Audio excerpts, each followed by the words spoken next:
नमस्ते। स्वराज जायस में आपका स्वागत है। स्वराज जायस की पूरी टीम के द्वारा एक नई कार्यक्रम प्रारंभ करने जा रहे हैं। इस कार्यक्रम का जो नाम दिया गया है वह है CGPSC mains 2026 guidance programme. Guidance programme इस वजह से इसका नाम दिया गया है क्योंकि छत्तीसगढ़ लोकसभा आयोग की परीक्षा की तैयारी, जो विशेष रूप से राज्य सेवा परीक्षा की बात कर रहा हूँ मैं, स्टेट सिविल सर्विसेज जिनकी बात करते हैं, जिनको सामान्य बोलचाल की भाषा में सीजीपीएससी की परीक्षा कहते हैं। बहुत बड़ी मात्रा में संख्या जो है बच्चों की जो है इसकी तैयारी करने वालों की है निश्चित रूप से। मगर चूंकि नंबर ऑफ वैकेंसीज जो कम होते हैं, पदों की संख्या कम होती है, और इसीलिए जो है उसमें ऐसे बच्चों का ही जो है ये कह सकते हैं कि जिनका सिलेक्शन होता है वो निश्चित रूप से जो है कुछ अपवादों को छोड़ दे तो, क्योंकि पहले भी कुछ वर्षों में कुछ अपवाद ऐसे रहे हैं जो कई प्रकार से गड़बड़ियों की वजह से उनका सिलेक्शन हुआ, उन बातों को छोड़ करके मैं उन बच्चों की बात कर रहा हूँ जो जेन्युइन मेहनत करते हैं और अपनी मेहनत के बल पर वहाँ सिलेक्शन लेते हैं। तो निश्चित रूप से जो है ऐसे बच्चे चाहते भी हैं, मेहनत करते भी हैं, लाखों की तादाद में है बच्चे ऐसे। मगर हाँ, ये बात भी सही है कि काफी बड़ी मात्रा में बच्चे जो है या तो जो है उनको ठीक प्रकार से गाइडेंस नहीं मिल पाया कि हम तैयारी किस तरह से करें, सोर्सेस किस प्रकार से हम प्रयोग करें, या फिर चलो उसमें कॉन्सेप्चुअल क्लैरिटी की बात है तो हम कैसे उनको लेकर के आए, या फिर उसमें कुछ फैक्चुअल की भी आवश्यकता है तो कितने फैक्ट्स की हमें आवश्यकता पड़ेगी, या फिर सबसे इंपॉर्टेंट पार्ट जो है उसका प्रारंभिक तो ठीक है ही, मगर चूंकि मैं विशेष रूप से जो है मुख्य परीक्षा के संदर्भ में बात कर रहा हूँ। तो मुख्य परीक्षा जो है, चूंकि जैसे जानते हैं कि इसमें कुल मिलाकर के 7 पेपर होते हैं। पहले के पेपर जो है लैंग्वेज का है, उसके बाद सेकंड पेपर जो है इसमें एसे का पेपर होता है, और थर्ड जो है इसमें इतिहास का हिस्सा जुड़ा हुआ है जो जमान सामान्य अध्ययन से शुरुआत होती है। पेपर 3 के रूप में इतिहास है भारत का। फिर इसमें संविधान और लोक प्रशासन जो है भाग 2 के अंतर्गत, भाग 3 के अंतर्गत जो इसमें छत्तीसगढ़ की इतिहास है। और इसी क्रम में पेपर 4 है, पेपर 5, 6 और 7, इनको हम सामान्य अध्ययन के अंतर्गत लेते हैं ये। अब इसमें सबसे इंपॉर्टेंट कुल मिलाकर के जो है हमारे पास जो टोटल जो मार्क्स है वो, चूंकि पर पेपर जो है 200 नंबर के होते हैं और 7 पेपर है, मतलब 1400 नंबर के हैं। और इसमें जो है चूंकि इंटरव्यू का मात्रा जो है, इंटरव्यू में जो नंबर्स की मात्रा है उसके मार्क्स जो है वो एक प्रकार से कह सकते हैं कम ही है। पहले तो ठीक है अधिक हुआ करता था, मगर अब तो कम ही हो गया। इसका मतलब ये हुआ कि फाइनल सिलेक्शन के लिए जो एक्चुअल में जो मायने रखता है वहां जो है मुख्य परीक्षा में कितने नंबर लेके आए हैं हमने, 1400 नंबर का होता है। अब उसमें जो है अब तक की जो स्थिति है, जैसे कि सामान्य रूप से अगर सोचा जाए इनमें से, तो 850 नंबर के आसपास अगर मान लो लेकर के आ रहे हैं इस पूरे ओवरऑल 7 पेपर में, टोटल की बात कर रहा हूं मैं, तो उनमें से जो है ये माना जा सकता है कि 850 नंबर के आसपास आए हैं। इसका मतलब इंटरव्यू के लिए कम से कम काल हो सकता है, ये संभावना इसकी बहुत ज्यादा है। तो मिनिमम जो है हमें कम से कम 850 नंबर आए, हमें इसके लिए तो उतना एफर्ट लगाने पड़ेंगे, ज्यादा आए तो और ज्यादा बेहतर। अब इसमें 850 नंबर या फिर 900 नंबर तक कैसे पहुंचे, सबसे बड़ा चैलेंज यही है। अब पूरी सिलेबस हमारे पास में है, पूरे सब्जेक्ट को और काउंट करें तो लगभग 20 से 21 सब्जेक्ट होते हैं इसमें। सब्जेक्टिव है, उनको ठीक से समझना भी है, करेंट में भी काफी सारी चीज उसमें जुड़ी होती है, उनको भी हमें साथ में ग्रेस्प करना है, सब्जेक्ट से उनको लिंक करना है। सबसे इंपॉर्टेंट पार्ट उनका जो है राइटिंग प्रैक्टिस का होता है, जो लिखने का जो अभ्यास है वो कितना है। क्योंकि लिखने के अभ्यास यदि मान लो हमने बहुत अच्छा किए हुए हैं, या फिर लेखन शैली अगर मान लो हमारा अच्छा है, तो निश्चित रूप से जो है अच्छा लिखा जा सकता है। अब चूंकि प्रश्न जो पूछते हैं वो 2 नंबर के प्रश्न 30 वर्ड में है, 4 नंबर के प्रश्न 60 वर्ड में है, फिर 8 नंबर के प्रश्न है, फिर 10 नंबर के भी कुछ प्रश्न होते हैं, और कुछ प्रश्न 15 नंबर के होते हैं। तो इस प्रकार से प्रश्न जो है वो शब्दों की जो मात्रा है उसके बेसिस पर बटी हुई है, तो उसको भी ध्यान में रखना है। अब ओवरऑल में सिलेक्शन के लिए जो है जो मुख्य परीक्षा बहुत मायने रखता है, ये तो निश्चित रूप से बिल्कुल कह सकते हैं कि ये स्पष्ट है, सभी मानते हैं। और तैयारी में जो है बच्चे जो है बहुत लंबा समय लगाते हैं, और समय लंबा समय लगने का जो है हो सकता है बहुत सारे कारण हो। मगर मेरा जो मानना है कि पूरी सिलेबस को सीजीपीएससी की कम से कम जो प्रारंभिक परीक्षा भी उनको भी अगर उनको ठीक से अगर समझा जाए, कम से कम 8 से 10 महीने अगर ठीक से पढ़ा जाए, पूरी सिलेबस की बात कर रहा हूँ, किसी सिलेक्टिव विषयों की बात नहीं कर रहा हूँ, सिलेक्टिव टॉपिक्स की बात नहीं कर रहा हूँ, तो प्रारंभिक परीक्षा की तैयारी के लिए थॉरली ऑथेंटिक किताबों को पढ़ करके 8 से 10 महीने तक में आराम से उनको तैयार किया जा सकता है।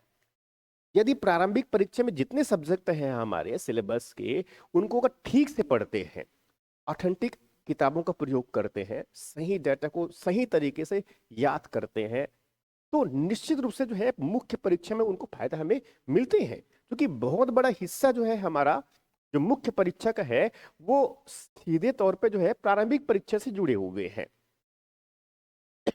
इसका मतलब ये हुआ कि यदि प्रारंभिक परीक्षा हमारा जो है बहुत अच्छा है, उसकी तैयारी अगर बहुत अच्छा है, तो निश्चित रूप से मुख्य परीक्षा की तैयारी हमारी बहुत अच्छी होने वाली है।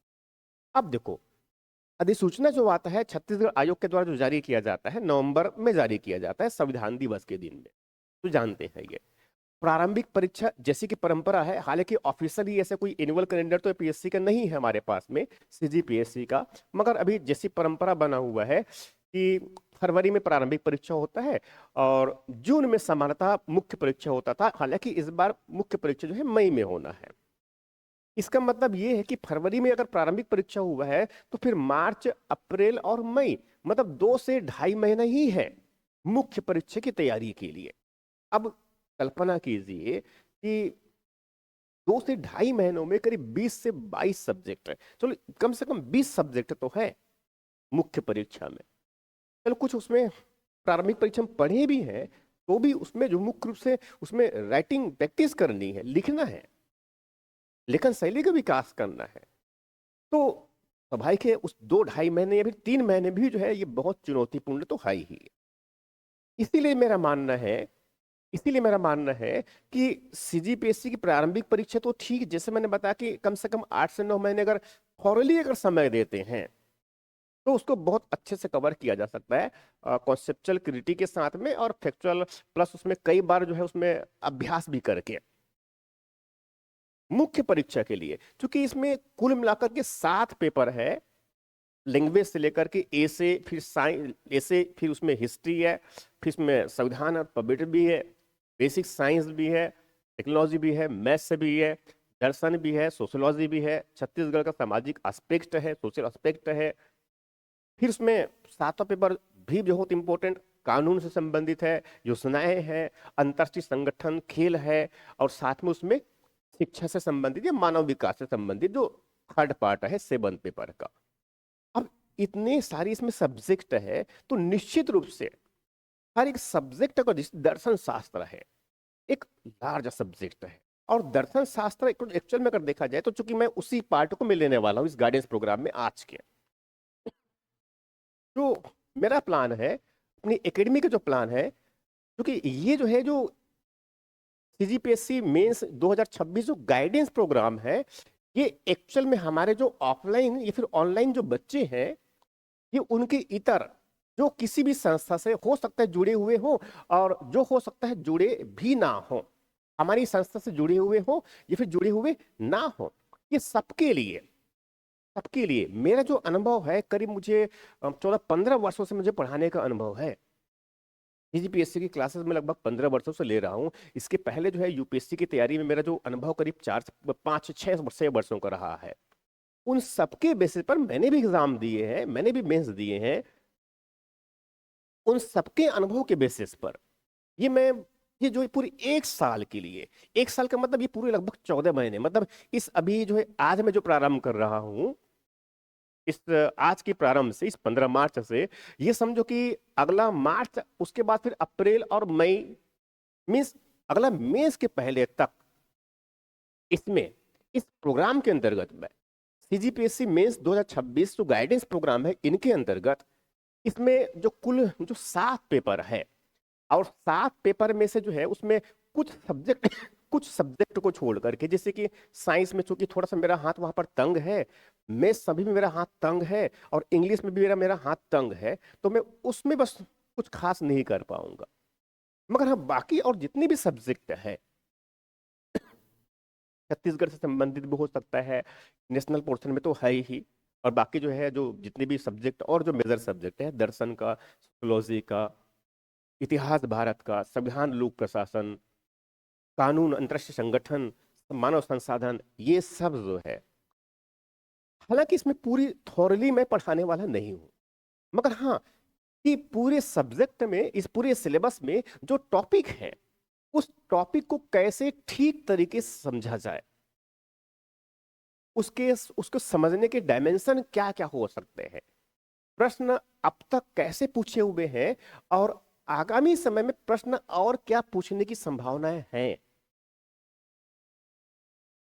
इनके साथ साथ ये तो सिर्फ कॉन्सेप्चुअल क्लैरिटी, कुछ फैक्चुअल इंफॉर्मेशन, और एक सब्जेक्ट को दूसरे सब्जेक्ट से हमें कैसे लिंक करना है, इंटरडिसिप्लिनरी अप्रोच, अंतरवैश्विक, अंतरवैश्विक कहते हैं जिनको, इंटरडिसिप्लिनरी मीन्स एक सब्जेक्ट को दूसरे सब्जेक्ट से कैसे जोड़ना है, और करेंट की बातों को, इकोनॉमिक्स में हो सकता है, हमारा छत्तीसगढ़ में भी हो सकता है कि वर्तमान में भारत सरकार की कोई योजनाएं, कोई नीतियां, स्वाभाविक है ये हमारे सिलेबस से डायरेक्टली जो है लिंक्ड है, हमें उनको भी हाथ में लेकर चलना है। इनके साथ साथ मुख्य परीक्षा में सबसे इंपॉर्टेंट होता है, जैसे मैंने बताया, इसमें जो राइटिंग स्किल है, लेखन शैली, तो लिखने की प्रैक्टिस भी हम कैसे करें, यहां भी जो है इस गाइडेंस प्रोग्राम का हिस्सा होगा। कभी मैं कॉन्सेप्चुअल क्लैरिटी पर बात करूंगा कि कोई जो कॉन्सेप्ट जो है बहुत जो डीप कॉन्सेप्ट है, जैसे कि मान लो संवैधानिक उपचारों का अधिकार क्या है, संविधान का जो बुनियादी जो ढांचा है वो क्या है, ये बेसिक कॉन्सेप्ट की बात कर रहा हूं मैं संविधान में। शक्ति का पृथक्करण, यह बहुत इंपॉर्टेंट है। सीजीपीएससी में जो सामंती व्यवस्था, सीजीपीएससी में जो इतिहास है उसमें एक टॉपिक है सामंती व्यवस्था, वो क्या होता है, हालांकि इस पर मुख्य परीक्षा में प्रश्न अभी नहीं पूछे हैं, मगर पूछा जा सकता है, पूछा जा सकता है ये। तो मैं ऐसे बहुत सारे जो कॉन्सेप्ट, जो जो जो कॉम्प्लेक्स चीजें हैं, जो थोड़ा सा जटिल ऐसा माना जाता है, उनको मैं साथ में जो है कैसे सरल भाषा में सही तरीके से उनको हम कवर कर ले, जिससे जो है अगर प्रश्न पूछते हैं तो हम उनको भी कवर कर ले। इसके साथ साथ आप यदि इस प्रोग्राम का हिस्सा बने रहते हैं तो इसमें जैसे मैंने बताया, इसमें लेखन शैली के जो प्रयास है, तो कि इसी लेक्चर प्रोग्राम में जो है इसे बहुत सारे अलग अलग मॉड्यूल इसमें लेकर आऊंगा, अलग अलग मॉड्यूल होगा, कुछ कॉन्सेप्चुअल क्लैरिटी के लिए होगा, कुछ उसमें मेंटरशिप प्रोग्राम के रूप में होगा, कुछ इसमें जो है आंसर राइटिंग प्रैक्टिस के रूप में होंगे, कुछ उसमें इंटर राइटिंग जो है जो किए हैं उस पर मैं डिस्कस भी करूंगा। तो ये सब जो है इस गाइडेंस प्रोग्राम का हिस्सा होगा हमारा। अब तो कुल मिलाकर के हमारे पास जो पूरा जो पेपर है उसमें, तो जैसे कि जानते हैं कि कुल मिलाकर के 7 पेपर है, तो हर पेपर में सामान्यतः जो है, इसे बस को छोड़ दे तो हर पेपर में 3 भाग है, भाग 1, भाग 2, भाग 3, मतलब कम से कम भाग पेपर 3 से लेकर के जो है पेपर 7 तक। और पेपर 1 में तो जानते हैं कि लैंग्वेज का हिस्सा है, और लैंग्वेज में जो है हिंदी जो है वो 100 नंबर का होता है, इंग्लिश और छत्तीसगढ़ी जो है 50-50 नंबर का होता है, कुल मिलाकर यहाँ पर भी 200 नंबर हो गया। अब उसके बाद जो है सेकंड पेपर, जैसे कि जानते हैं उसमें एसी का पार्ट है, दो जो है नेशनल और इंटरनेशनल रिलेटेड जो इश्यूज है उस पर बेस्ड आंसर क्वेश्चन ऐसे होता है 100 नंबर का, और उसके बाद फिर जो है 100 नंबर का जो है जिनका संबंध छत्तीसगढ़ के मुद्दे से होता है। तो हम ऐसे पर भी डिस्कस करेंगे कि छत्तीसगढ़ में ऐसे कौन कौन से मुद्दे हैं, ऐसे कौन कौन से उभरने वाले मुद्दे हैं जिससे ऐसे बनने की संभावना है, बनती है, ऐसे को कैसे तैयार करना चाहिए, एक क्या ऐसे को भी गेस किया जा सकता है, बिल्कुल गेस किया जा सकता है कि क्या संभावना बनती है। अगर 10-15 अगर ऐसे गेस भी कर लिए, उनको तैयार कर लिए, तो निश्चित रूप से उनमें से कहीं ना कहीं 2-3 टकरा ही जाएंगे।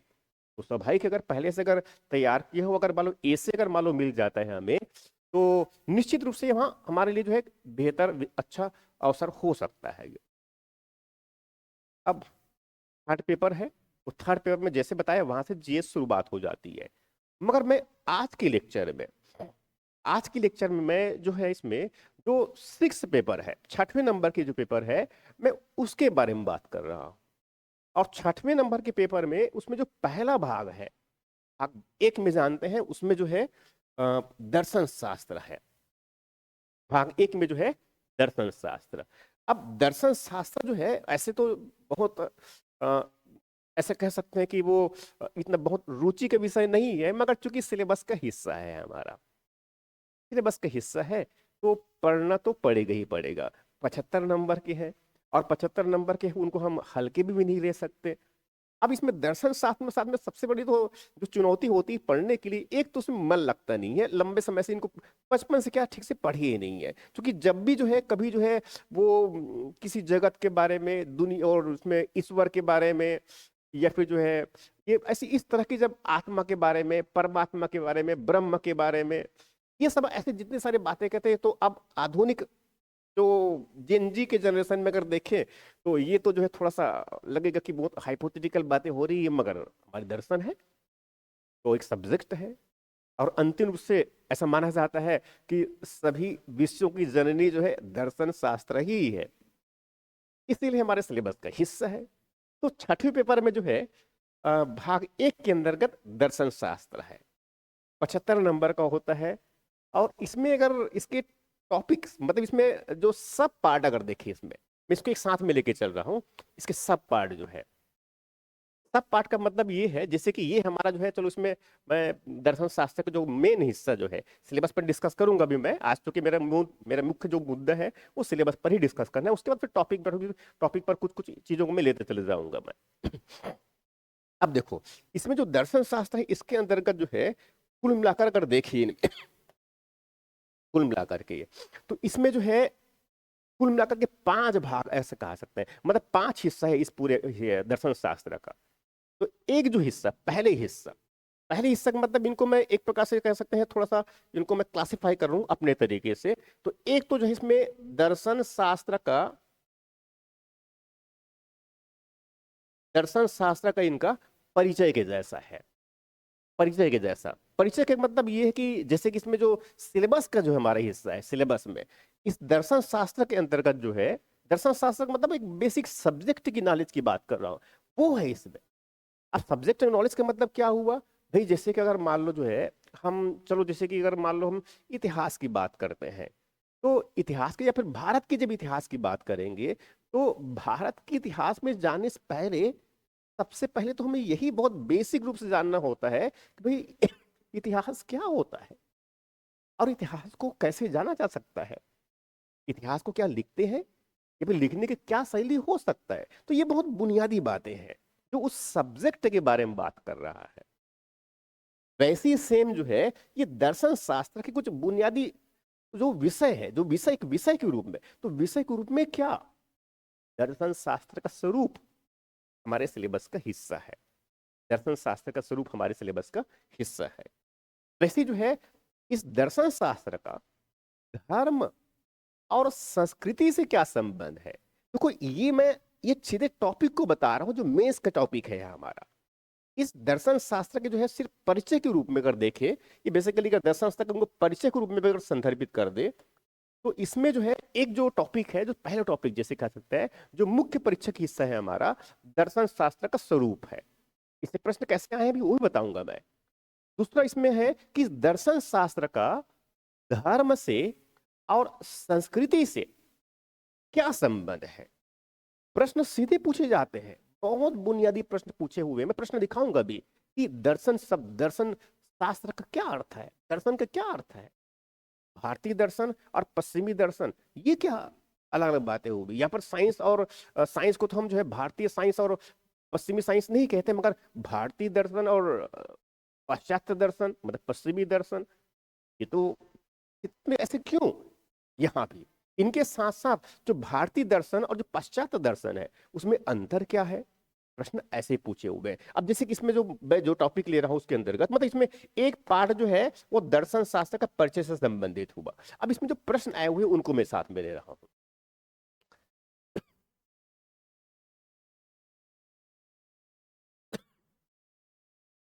ये प्रश्न को मैंने टॉपिक वाइज कलेक्ट किया हुआ है, इसमें कोई मशक्कत नहीं करना पड़ेगा, हमें सीधे प्रश्न देखेंगे ये। जैसे कि मैंने बताया कि पहले जो टॉपिक है हमारे इसमें दर्शन का स्वरूप। अब देखो अभी तक सीजीपीएससी में जो प्रश्न पूछे हुए हैं मिस 2012 से लेकर के अब तक इस सिलेबस में, तो ये प्रश्न पूछे जिसकी बताया मैंने कि दर्शन का स्वरूप पहला जो है, तो पहले टॉपिक है एक्चुअली मेंस का, उसने पूछा दर्शन और फिलोसफी में व्युत्पत्ति मूलक अंतर क्या है। ये 30 शब्द में 2 नंबर के प्रश्न थे, 2023 पूछा गया था। ऐसे प्रश्न पूछे दर्शन का क्या अर्थ है, देखो दर्शन का सिर्फ मीनिंग पूछा हुआ है, 30 शब्द में 2 नंबर का 2020 से पूछा गया था। क्या सभी दर्शन क्या दर्शन शास्त्र में दर्शन, क्या दर्शन सभी विषयों की जननी है, 2 नंबर के प्रश्न 30 वर्ड में 2015 में पूछा गया था। दर्शन शब्द के अर्थ को भारतीय संदर्भ में स्पष्ट कीजिए। जैसे मैंने बताया कि भारतीय दर्शन की अगर उसको डेफिनेशन में अगर देखें तो भारतीय दर्शन भारतीय दर्शन में दर्शन का अर्थ अलग, और जो पाश्चात्य दर्शन है उसमें दर्शन का अर्थ अलग है। तो उसी परिप्रेक्ष्य में कह रहे हैं कि भाई भारतीय दर्शन में दर्शन का क्या अर्थ है। फिर अगला प्रश्न पूछा दर्शन जीवन का रूपांतरण है, टिप्पणी कीजिए। बहुत स्वाभाविक बहुत सरल सा प्रश्न है भाई, जो दर्शन है वो कह रहे हैं जीवन का रूपांतरण है। क्या मतलब है इसका भाई, लोग जिस तरह से जिए हैं उसमें जो अनुभव किया उसी को निचोड़ जो आया वही तो उनका दर्शन है, वही उनका दृष्टिकोण है। इसीलिए कह रहे हैं कि दर्शन जीवन का रूपांतरण है, टिप्पणी कीजिए।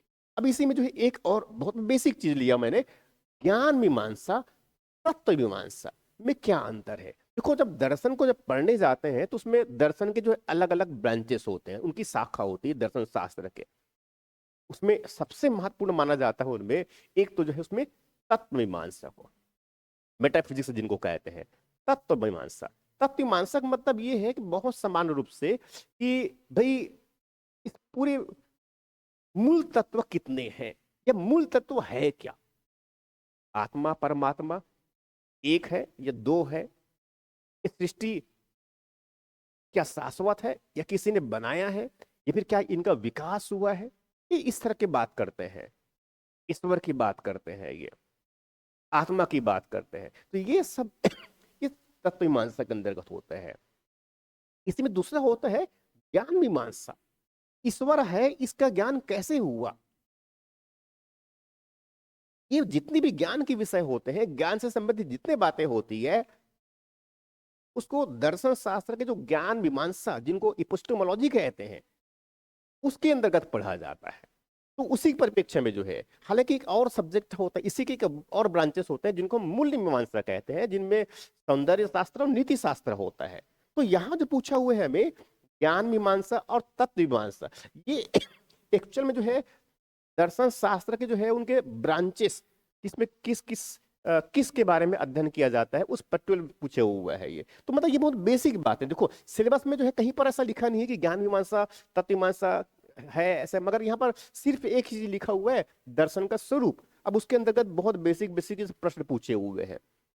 फिर इसमें आस्तिक एवं नास्तिक दर्शन संप्रदायों से क्या समझते हैं भारतीय दर्शन के परिप्रेक्ष्य में। जैसे कि जानते हैं कि भारतीय दर्शन में जो 6ठी सदी ईसा पूर्व के आसपास से जो दर्शनों का विकास हुआ, 6ठी सदी ईसा पूर्व के आसपास से जो दर्शन का विकास हुआ, जिनमें जिनको हम कहते हैं छठ दर्शन कहते हैं, जिनको हम छठ दर्शन कहते हैं। तो छठ दर्शन में तो जानते हैं उसमें 6 दर्शन है, उसमें सांख्य है, न्याय है, और योग है, वैशेषिक है, और उसमें मीमांसा है, और वेदांत दर्शन है। ये तो हुए जिनको हम आस्तिक दर्शन कह देते हैं। नास्तिक दर्शन जिनमें बौद्ध जैन और चारवाक दर्शन। मगर हाँ इनको ऐसे अलग आस्तिक और नास्तिक क्यों, प्रश्न यही पूछा है। आस्तिक एवं नास्तिक दर्शन संप्रदायों से आप क्या समझते हैं, व्हाट डज मीनिंग, क्या मतलब है इनका, इसकी बात कर रहे हैं आस्तिक और नास्तिक के परिप्रेक्ष्य में। ये प्रश्न पूछे 2014 में। वैसे नास्तिक के दर्शन, नास्तिक दर्शन का संक्षिप्त परिचय। अब पूछ दे नास्तिक दर्शन कौन कौन से है, जैसे मैंने बताया परीक्षा में यही पूछा जाता है कि कौन आस्तिक और कौन नास्तिक। इस बार सीजीपीएससी 2025 से पूछा भी गया है कि कौन नास्तिक दर्शन नहीं है, ऐसा पूछा गया था प्रश्न मेरे ख्याल से इस तरह का। तो देखो ये मुख्य परीक्षा का थोड़ा सा तैयार कर लेते हैं तो प्रारंभिक परीक्षा और भी इजी हो जाता है। क्यों भारतीय दर्शन के संप्रदायों का विभाजन आस्तिक और नास्तिक में किया गया है, किया जाता है? ये प्रश्न पूछा 2015 में पूछा गया है। वैसे ही फिर दर्शन क्या है, फिर बड़ा प्रश्न पुराने समय में जब पहले सिलेबस में बड़ा सा वो सब्जेक्ट में हुआ करता था उस समय। उसके बाद इसमें और भी प्रश्न पूछे हुए हैं, बहुत बहुत सारे प्रश्न पूछे। अच्छा, धर्म और दर्शन, दर्शन का धर्म और संस्कृति संबंध। अब यहाँ से प्रश्न इस प्रकार से देखो, ये एक्चुअल में जो है ये पूरा ये हमारा जो है मैंने क्वेश्चन पूरा सेट किया हुआ है, टॉपिक बेसिस पर क्वेश्चन सेट है। ये ये पूरे के पूरे जो है ये समझो कि हमारा जो ऐप है वहां पर अपना स्वराज्य आईएएस का जो ऐप है, मोबाइल ऐप, उसमें ये अपलोड है। ये अपलोड अपलोड का नहीं होगा तो मैं अपलोड करवा दूंगा। तो यहाँ से इसमें जो टॉपिक वाइज जो क्वेश्चन है सीधे तौर पे, ये पूरे दर्शन का पूरे टॉपिक वाइज क्वेश्चन है, पूरे सब्जेक्ट का। तो ये है।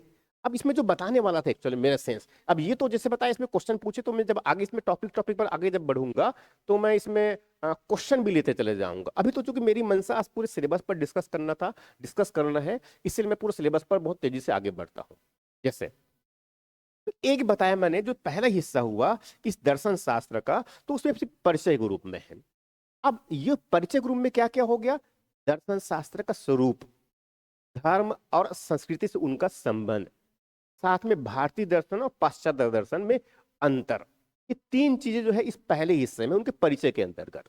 अब देखो दर्शन शास्त्र स्वरूप का मतलब क्या हुआ भाई, दर्शन क्या होता है, भारतीय दर्शन में दर्शन का क्या मतलब है, और पाश्चात्य दर्शन में फिलॉसफी कहते हैं उनका क्या मतलब है, और दोनों में अंतर ऐसे क्यों है।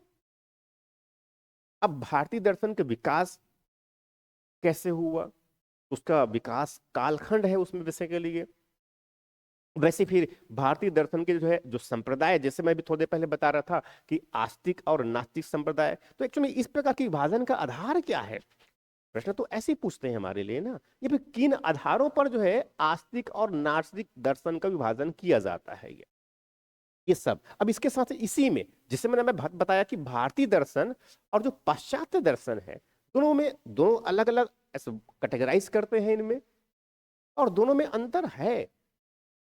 यहां तक कि जो है उनकी जो संकल्पना है, जो परिभाषा ही एक्चुअल में अगर देखा जाए, व्युत्पत्ति मूलक जिनको कहते हैं दर्शन का और जो फिलॉसफी का, उसमें ही फर्क है, बाकी तो अंतर है ही। तो वो अंतर है क्या, आगे जब इस टॉपिक पर डिस्कस करेंगे तो मैं यहां भी डिस्कस करूंगा। ये तो पहले हिस्सा हुआ, मतलब एक पहले जो हिस्सा हुआ ये ना कि दर्शन शास्त्र के परिचय के रूप में।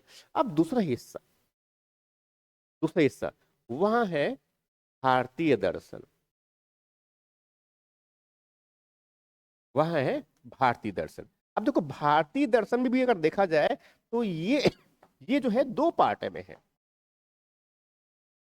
दो पार्ट में, ये जो है दो पार्ट में। और दो पार्ट का मतलब क्या हुआ, एक तो उसमें जो है जो शास्त्रीय दर्शन भी कह सकते हैं आप इनको, शास्त्रीय दर्शन कह सकते हैं, और ये जो है समकालीन दर्शन, कंटेम्प्रेरी फिलोसफी कहते हैं, कंटेम्प्रेरी इंडियन फिलोसफी। देखो ये एक्चुअल में इस सब्जेक्ट को समझने का एक तरीका है ये, कि सबसे पहले जब मैं टॉपिक पर जाऊंगा सीधे तौर पे, तो उसमें कि इस सब्जेक्ट को पढ़ा कैसे जाए। आज चूंकि मैं मेनली सिलेबस को मुझे समझाना है, तो इस सब्जेक्ट को पढ़ा कैसे जाए, तो जैसे मैंने बताया सबसे पहले जो है हमें इस दर्शन शास्त्र की परिचय को समझने की आवश्यकता है कि भाई एक सब्जेक्ट के रूप में दर्शन शास्त्र में होता क्या है, फिर दर्शन शास्त्र में क्या क्या पढ़ा जाता है, एक शाखा के रूप में उसके तत्व मीमांसा क्या होते हैं, तो तत्व मीमांसा में क्या क्या पढ़ा जाता है, ज्ञान मीमांसा में क्या क्या पढ़ा जाता है, एपिस्टेमोलॉजी जिनको कहते हैं, और एक होता है मूल्य मीमांसा, एक्सियोलॉजी जिनको कहते हैं। तो वो तीन मुख्य शाखा होती है दर्शन शास्त्र की, उसमें क्या क्या पढ़ा जाता है। ये सब्जेक्ट की अगर थोड़ी समझ अगर हो जाए एक परिचय के रूप में, तो सब्जेक्ट को समझना आसान होगा हमारे लिए। तो सबसे पहले यही होता है, इनको मैं थोड़ा सा आगे जब डिस्कस करूंगा तो ये सब बातों में डिस्कस करूंगा।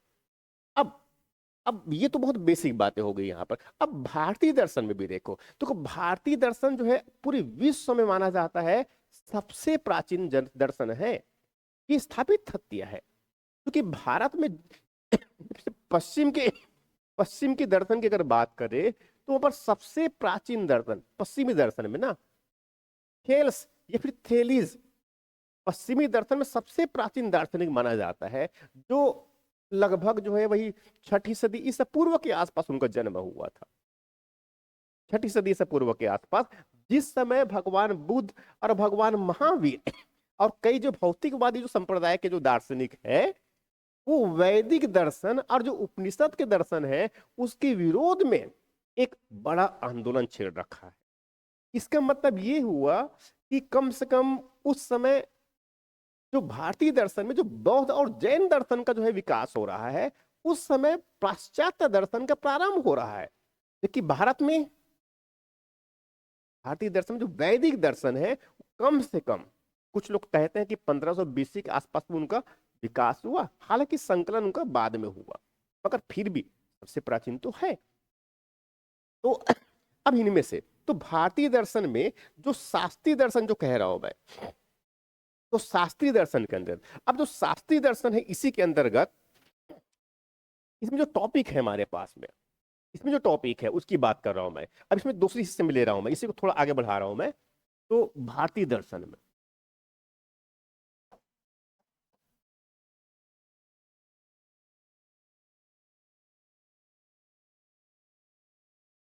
दो हिस्से जैसे बताया मैंने, उसमें उसमें जो है जो शास्त्रीय दर्शन जो कह रहा हूं मैं,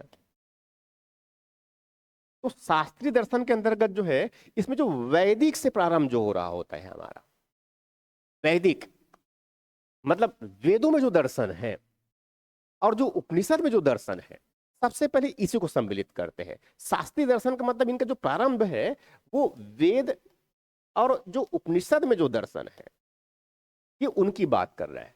अब देखो वेद और उपनिषद में, हालांकि वेदों में तो बहुत अधिक उसमें दर्शन नहीं है, मगर हाँ उपनिषद के आते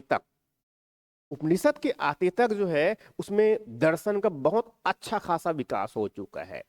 आत्मा नाम की जो संरचना है, यहां तक कि ब्रह्म की संरचना भी, उनका भी विकास हो चुका है। हमारे सिलेबस में जो हमारा मुख्य परिचय सिलेबस है उसमें वेद और उपनिषद के दर्शन में इसमें ब्रह्म की जो संकल्पना है और आत्मा की जो संकल्पना है और एक जो है रित जो संकल्पना है, ये तीन बातें इसमें सम्मिलित है हमारे सिलेबस में। हालांकि वेद और उपनिषद में इसके अलावा भी और है, मगर हमारे सिलेबस में जो है सिर्फ तीन संकल्पनाओं की बात कही गई है। इसका मतलब वेद और उपनिषद में जो दर्शन है उसमें जो है ब्रह्म है, आत्मा है और रित की जो संकल्पना है। इससे प्रश्न पूछे हुए हैं कि वेदों में ब्रह्म, वेद और उपनिषद में जो है ब्रह्म का विचार क्या है, रित क्या है, प्रश्न यहां पूछा हुआ है। तो ये बहुत सामान्य चीजें हैं। तो इसका मतलब ये है कि अगर हमने, ठीक है हमने इतिहास में पढ़ा है, वेदों के बारे में पढ़ा है, उपनिषद के बारे में पढ़ा हुआ है, मगर हाँ यहाँ पर थोड़ा पढ़ने का तरीका बदल जाएगा। इसमें दार्शनिक पहलुओं को हमें ज्यादा पढ़ना पड़ेगा कि वेदों में जो है ईश्वर के बारे में क्या है। वहां तो बहुत सारी ईश्वर, 33 कोटि की ईश्वर कहते हैं, बहुत सारे देवता है इनमें। उसके बाद फिर बहुत सारे देवता में से अवसरवादी एक देवता बन गए, लास्ट में तो सब कुछ एक ईश्वरवाद की तरफ आगे बढ़ जाता है, ऐसा मान के चलिए।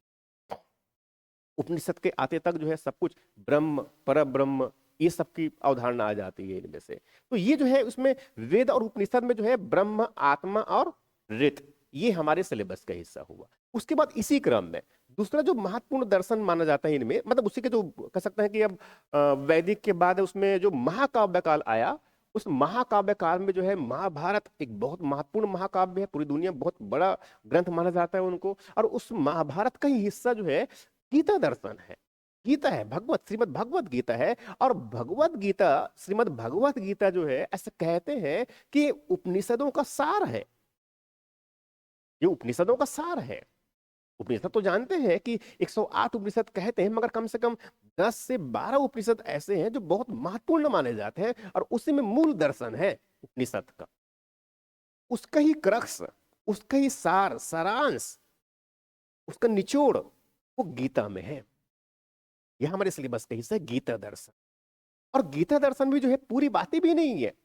गीता दर्शन में जो है कुछ 3 टॉपिक, बस छोटी छोटी टॉपिक है इनमें। एक बहुत इंपॉर्टेंट टॉपिक है इसमें और बहुत इंटरेस्टिंग टॉपिक है। स्थिति प्रज्ञ का, स्थिति प्रज्ञ का। ये स्थिति प्रज्ञ जो है बहुत इंपॉर्टेंट संकल्पना है, इसका बहुत शाब्दिक अर्थ। स्थिति प्रज्ञ बहुत सरल सा अगर संकल्पना में समझे इनको, तो वहां है भी जो सुख और दुख में जो है जो समान भाव व्यक्त करता है, जिनकी बुद्धि जो है समत्व है, सुख और दुख में समान भाव व्यक्त करता है, ये उसकी बात करते हैं। ये वो स्वयं को जो है वो सिकुड़ लेता है, जैसे खुद एक किला के समान खुद को सिकोड़ लेता है, अपने में व्यस्त रहता है, इस तरह की बात। ये स्थिति प्रज्ञ की संकल्पना। इस पर जब मैं टॉपिक पे जाऊंगा तो बहुत अच्छे से बात करूं, भगवत गीता में इसके बारे में बहुत अच्छी बातें कही गई है। इसके बाद दूसरे इसमें जो है स्वधर्म, प्रश्न पूछता है, प्रश्न पीएससी में पूछा हुआ है, स्थिति प्रज्ञ से आप क्या समझते हैं, स्वधर्म से क्या मतलब है।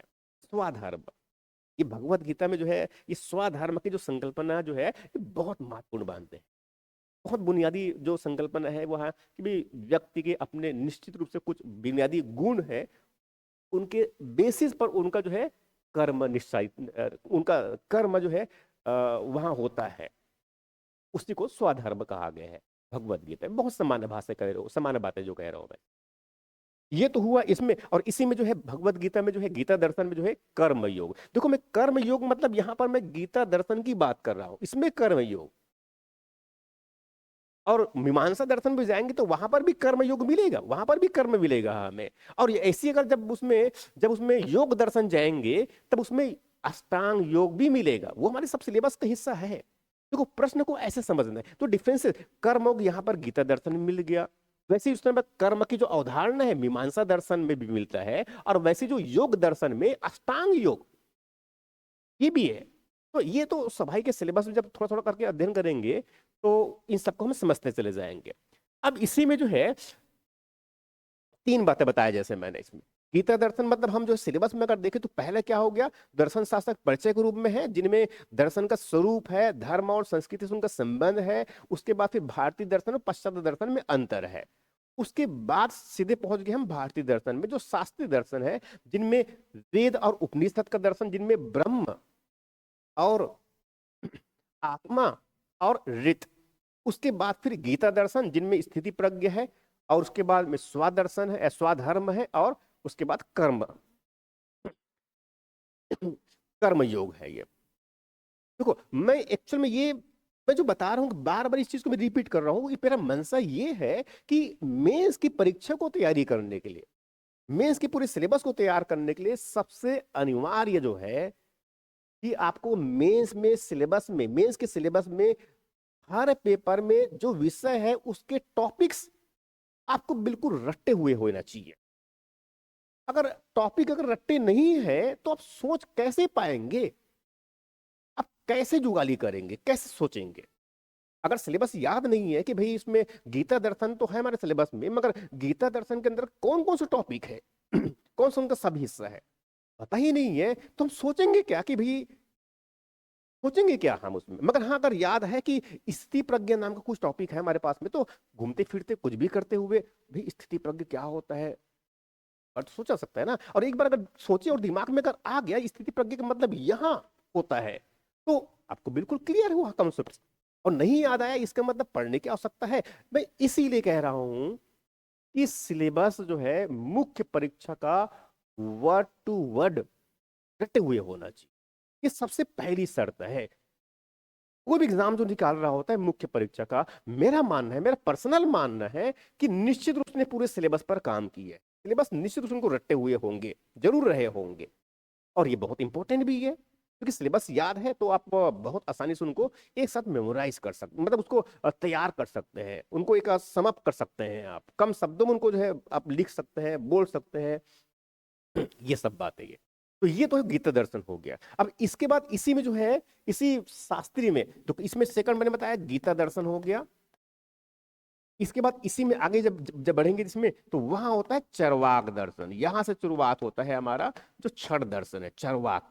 अब चरवाक तो जानते हैं कि चरवाक के बारे में तो ऐसे बहुत आप कह सकते हैं वर्तमान में तो चरवाक दर्शन काफी पॉपुलर भी है, ऐसा कह सकते हैं। पहले भी बहुत पॉपुलर ठीक थे, उतने बड़े भी नहीं जो भी है, मगर हाँ चरवाक दर्शन हमारे सिलेबस का बहुत इंपॉर्टेंट हिस्सा और बहुत मजेदार भी है। इसको मैं पूरा टॉपिक ही पढ़ाऊंगा कभी, तो इसमें बहुत इंपॉर्टेंट बहुत इंटरेस्टिंग टॉपिक है। अब चरवाक दर्शन तो इसमें कई प्रश्न पूछे हैं मुख्य परीक्षा में। मैं थोड़ा सा प्रश्न की तरफ और बढ़ जाता हूँ इसमें, कि थोड़ा सा भी दिखा दूं कि चरवाक दर्शन में जैसे कि इसमें, अब ये तो जैसे कि इसमें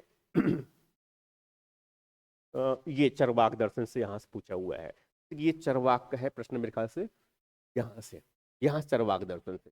अब देखो चरवाक दर्शन में जो है, इसमें एक तो टॉपिक है ज्ञान मीमांसा, इसके तत्व मीमांसा भी इसमें सिलेबस में है, ज्ञान मीमांसा भी है इसमें, साथ में तत्व मीमांसा भी है, और सुखवाद। ये दो इसके मुख्य हिस्से है सिलेबस के बाद चरवाक दर्शन के अंतर्गत। अब पहले क्या पूछ दी है प्रश्न इसमें, चरवाक दर्शन का भौतिकवाद क्या है, प्रश्न यही पूछा है, what is materialism of Charvaka philosophy. और ये प्रश्न पूछा हुआ है, ये 2024 का प्रश्न है। प्रश्न पूछा है चरवाक दर्शन का भौतिकवाद क्या है, what is materialism of Charvaka philosophy की बात कर रहा है। ये 24 का प्रश्न है। चरवाक दर्शन की परिभाषा दीजिए, प्रश्न देखो ये ऐसे छोटे छोटे प्रश्न पूछते हैं, पता कि बहुत अधिक कुछ करने की आवश्यकता नहीं, थोड़ा सा बस ठीक से में समझने की आवश्यकता है, ठीक से सिलेबस को समझने की आवश्यकता है, बहुत ज्यादा कुछ मशक्कत की आवश्यकता नहीं है। बस थोड़ा सा अगर ठीक से पढ़ा जाए और ठीक से अगर समझाया जाए तो समझा जा सकता है, लिखा जा सकता है और अच्छे नंबर लाए भी जा सकते हैं। 75 नंबर का है, 40-50 नंबर लाया जा सकता है। मेरा मानना है कि 40-50 नंबर तक तो लाया जा सकता है, इनमें से अधिक भी लाया जा सकता है। तो ये देखो, अब इसमें चरवाक दर्शन की परिभाषा दे दीजिए, 30 शब्द हम लिखने, 2 नंबर का 22 पूछा है। सुखवाद क्या है, सिलेबस का हिस्सा है। सुखवाद, व्हाट इज द हेडोनिज्म, सुखवाद क्या है और विभिन्न प्रकार के सुखवाद का अंतिम उद्देश्य क्या होता है। चरवाक इसी की बात करता है हमेशा वो, भाई ये जीवन ही जो है, भाई ये यही जीवन ही सही है। कोई जो है जीवन के बाद, इस जीवन के बाद मीन्स मृत्यु के बाद कोई जीवन नहीं होता है। अब स्वाभाविक इसका मतलब वो आत्मा को नहीं मानता है, ईश्वर को नहीं मानता है। यही जो देह है हमारा, वही हमारा आत्मा है। जब तक ये देह है तब तक उसमें आत्मा है, इसीलिए उनको देहात्मवाद भी कहते हैं। इस शरीर में ही आत्मा है, इस शरीर में ही जीव है, और उसके इसके शरीर के बाद जो है कुछ जीव नहीं है, इसकी बात करता है ये। तो सभाई की इस शरीर को सुख देने की बात करते हैं। अब वो मोक्ष की बात तो नहीं करेगा, वो धर्म की बात तो नहीं करेगा, वो अर्थ की बात करेगा, मगर किस लिए, सुख की प्राप्ति के, काम के लिए। इसी बात कर रहे हैं सुखवाद क्या है। तो इसमें डिटेल में जाएंगे तो इस पर हम बहुत डिटेल में बात करेंगे। तो प्रश्न देखो ऐसे प्रश्न पूछे जाते हैं बहुत सामान्य तरीके से। तो ये तो जैसे बताया प्रश्न ऐसे पूछा हुआ है। अब देखिए इसमें तो चारवाक दर्शन हो गए, तो चारवाक दर्शन में इसमें सुखवाद है और उसमें ज्ञान मीमांसा उसके अंतर्गत है। अब उसके बाद फिर आगे जो है चारवाक दर्शन के बाद जो कि नास्तिक दर्शन है, इसमें आगे नास्तिक दर्शन में और बढ़ेंगे तो इसमें बौद्ध दर्शन भी और जैन दर्शन भी हमारे सिलेबस के तहत। तो जैन दर्शन, इसमें जैन दर्शन और साथ में लेता हूं मैं बौद्ध भी लेता हूं मैं, बौद्ध दर्शन। अब देखो जैन दर्शन, तो जैन धर्म के बारे में तो इतिहास में पढ़े ही है हमने, आपने भी पढ़े हैं निश्चित रूप से, प्रारंभिक परीक्षा में भी पढ़े हैं तो पढ़े ही होंगे निश्चित रूप से। तो जैन दर्शन में जो है, इसमें एक तो जो है जो टॉपिक हमारे पास सिलेबस में जो है वहां है इसमें जीव का स्वरूप। अब देखो जैसे कि वैदिक दर्शन में या फिर उपनिषद के जो दर्शन है और क्षण दर्शन में जितने भी हुए हैं, समानतः उसमें जो उसमें आत्मा नाम की एक संरचना है। परमात्मा तो है ही, ब्रह्म भी है, मगर हाँ आत्मा सभी के लगभग मानते हैं।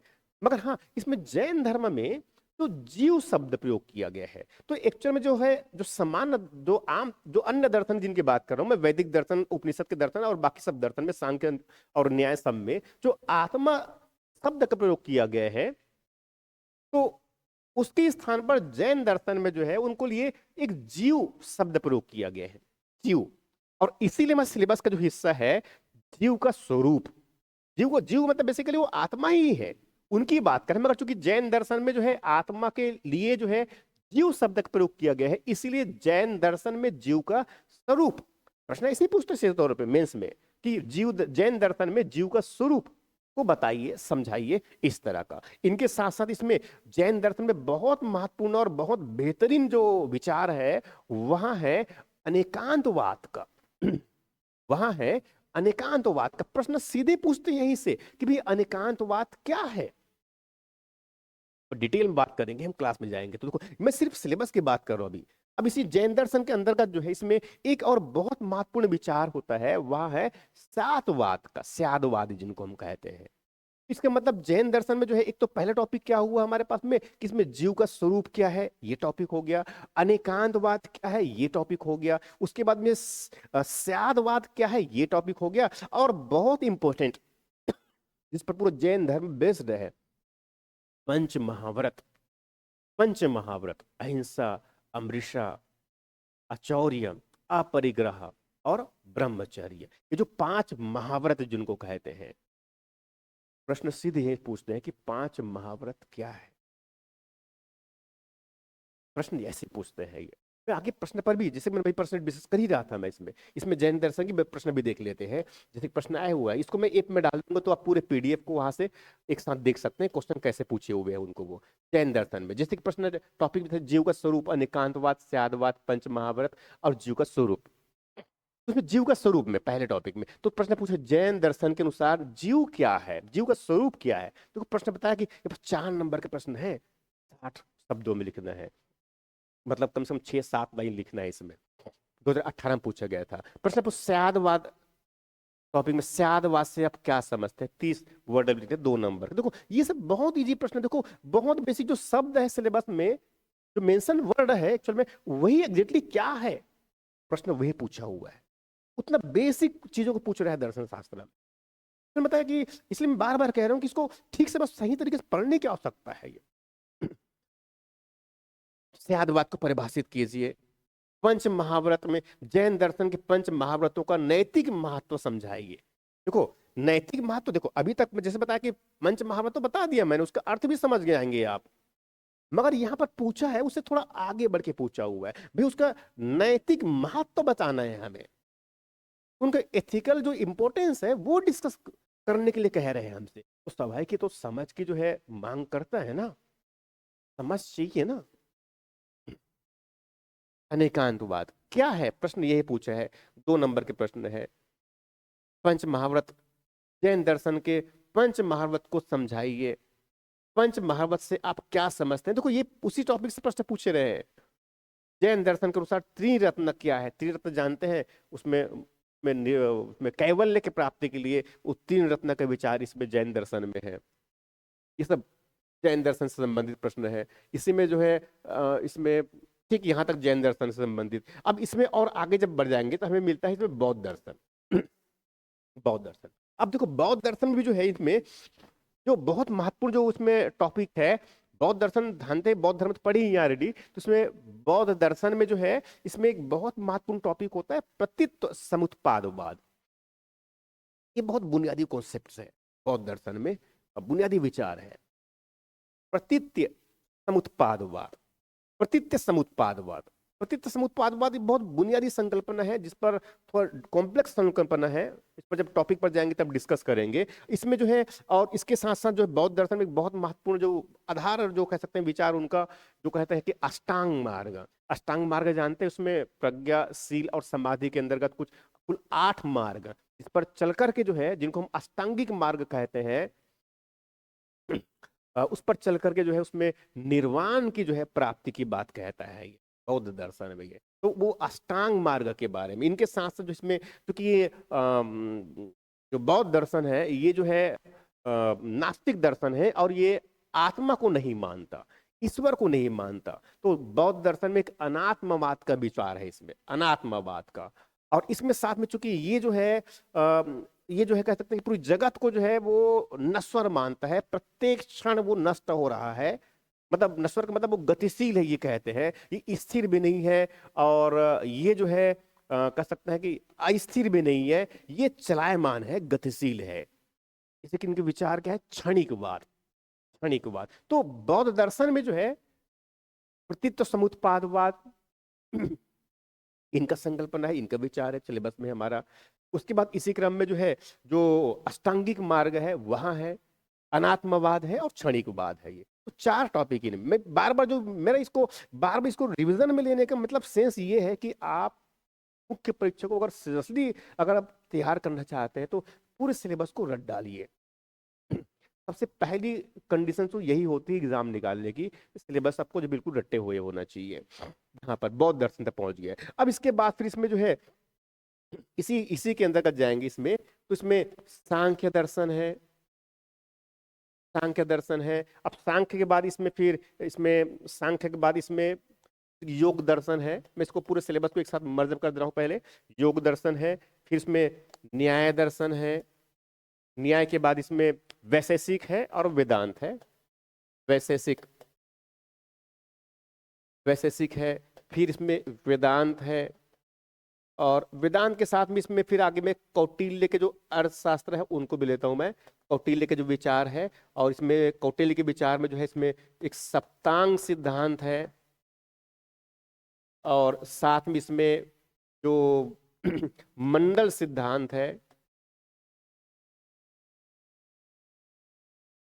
यहां तक। ये एक्चुअल में देखा जाए तो उसमें ये जो है शास्त्रीय दर्शन के इतना ही हिस्सा है। अब सांख्य दर्शन में, योग दर्शन में, इसमें ये पूरे पूरे दर्शन का पूरे हिस्सा नहीं है। ये एक्चुअल में पीएससी में क्या किया गया है, जो अलग अलग दर्शन के जो है वो कुछ कुछ महत्वपूर्ण टॉपिक को ले लिया गया है, उस पूरे दर्शन के पूरे हिस्से को नहीं लिया। जैसे कि अगर मान लो हम इसमें सांख्य दर्शन कह रहे हैं, तो सांख्य दर्शन में तो सभी के विचार होना चाहिए ना, मतलब तत्व मीमांसा के बारे में, मतलब उसमें ईश्वर के बारे में, इस जगत के बारे में, प्लस उसमें चलो उसमें ज्ञान मीमांसा के उनको, तो उसमें ज्ञान मीमांसा की बात होना चाहिए, ज्ञान क्या है और उसमें ज्ञान कैसे प्राप्त होगा, उनकी प्राप्ति की प्रक्रिया क्या होगी, वो ज्ञान मीमांसा के अंतर्गत। वैसे ही अगर मान लो हम उसमें मूल्य मीमांसा के अंतर्गत जाएंगे तो उसमें जो है एक तो उसमें कह सकते हैं कि धर्म दर्शन वाला भी हिस्सा होता है, नीति शास्त्र वाला भी हिस्सा होता है, और सौंदर्य शास्त्र भी होता है। तो उसमें धर्म दर्शन भी हिस्सा होता है, तो उसके धर्म के बारे में क्या विचार है सांख्य दर्शन में। उसमें नीति, उनका आचार विचार किस प्रकार का है, आचरण के बारे में किस प्रकार के विचार है उनका, सौंदर्य के बारे में उनका किस प्रकार के। तो ये एक्चुअली पूरा उनका पूरे दर्शन का उसका किसी भी दर्शन में इतने सारे उसके आयाम होते हैं। मगर जो हमारे पीएससी सिलेबस में जो है वो सिलेक्टिव है, कुछ कुछ चीजों को चुन चुन कर रख दिया गया है। जैसे कि सांख्य दर्शन में, तो सांख्य दर्शन में यहाँ रखा गया है वो सत्कार्यवाद को रखा गया है। प्रकृति और पुरुष के स्वरूप, प्रकृति मतलब जगत की बात करिए, पुरुष मतलब यहाँ पर आत्मा को पुरुष के लिए पुरुष शब्द का उपयोग किया गया, तो उसमें ये प्रकृति और जो पुरुष, तो उनका स्वरूप क्या है उनकी बात करते हैं।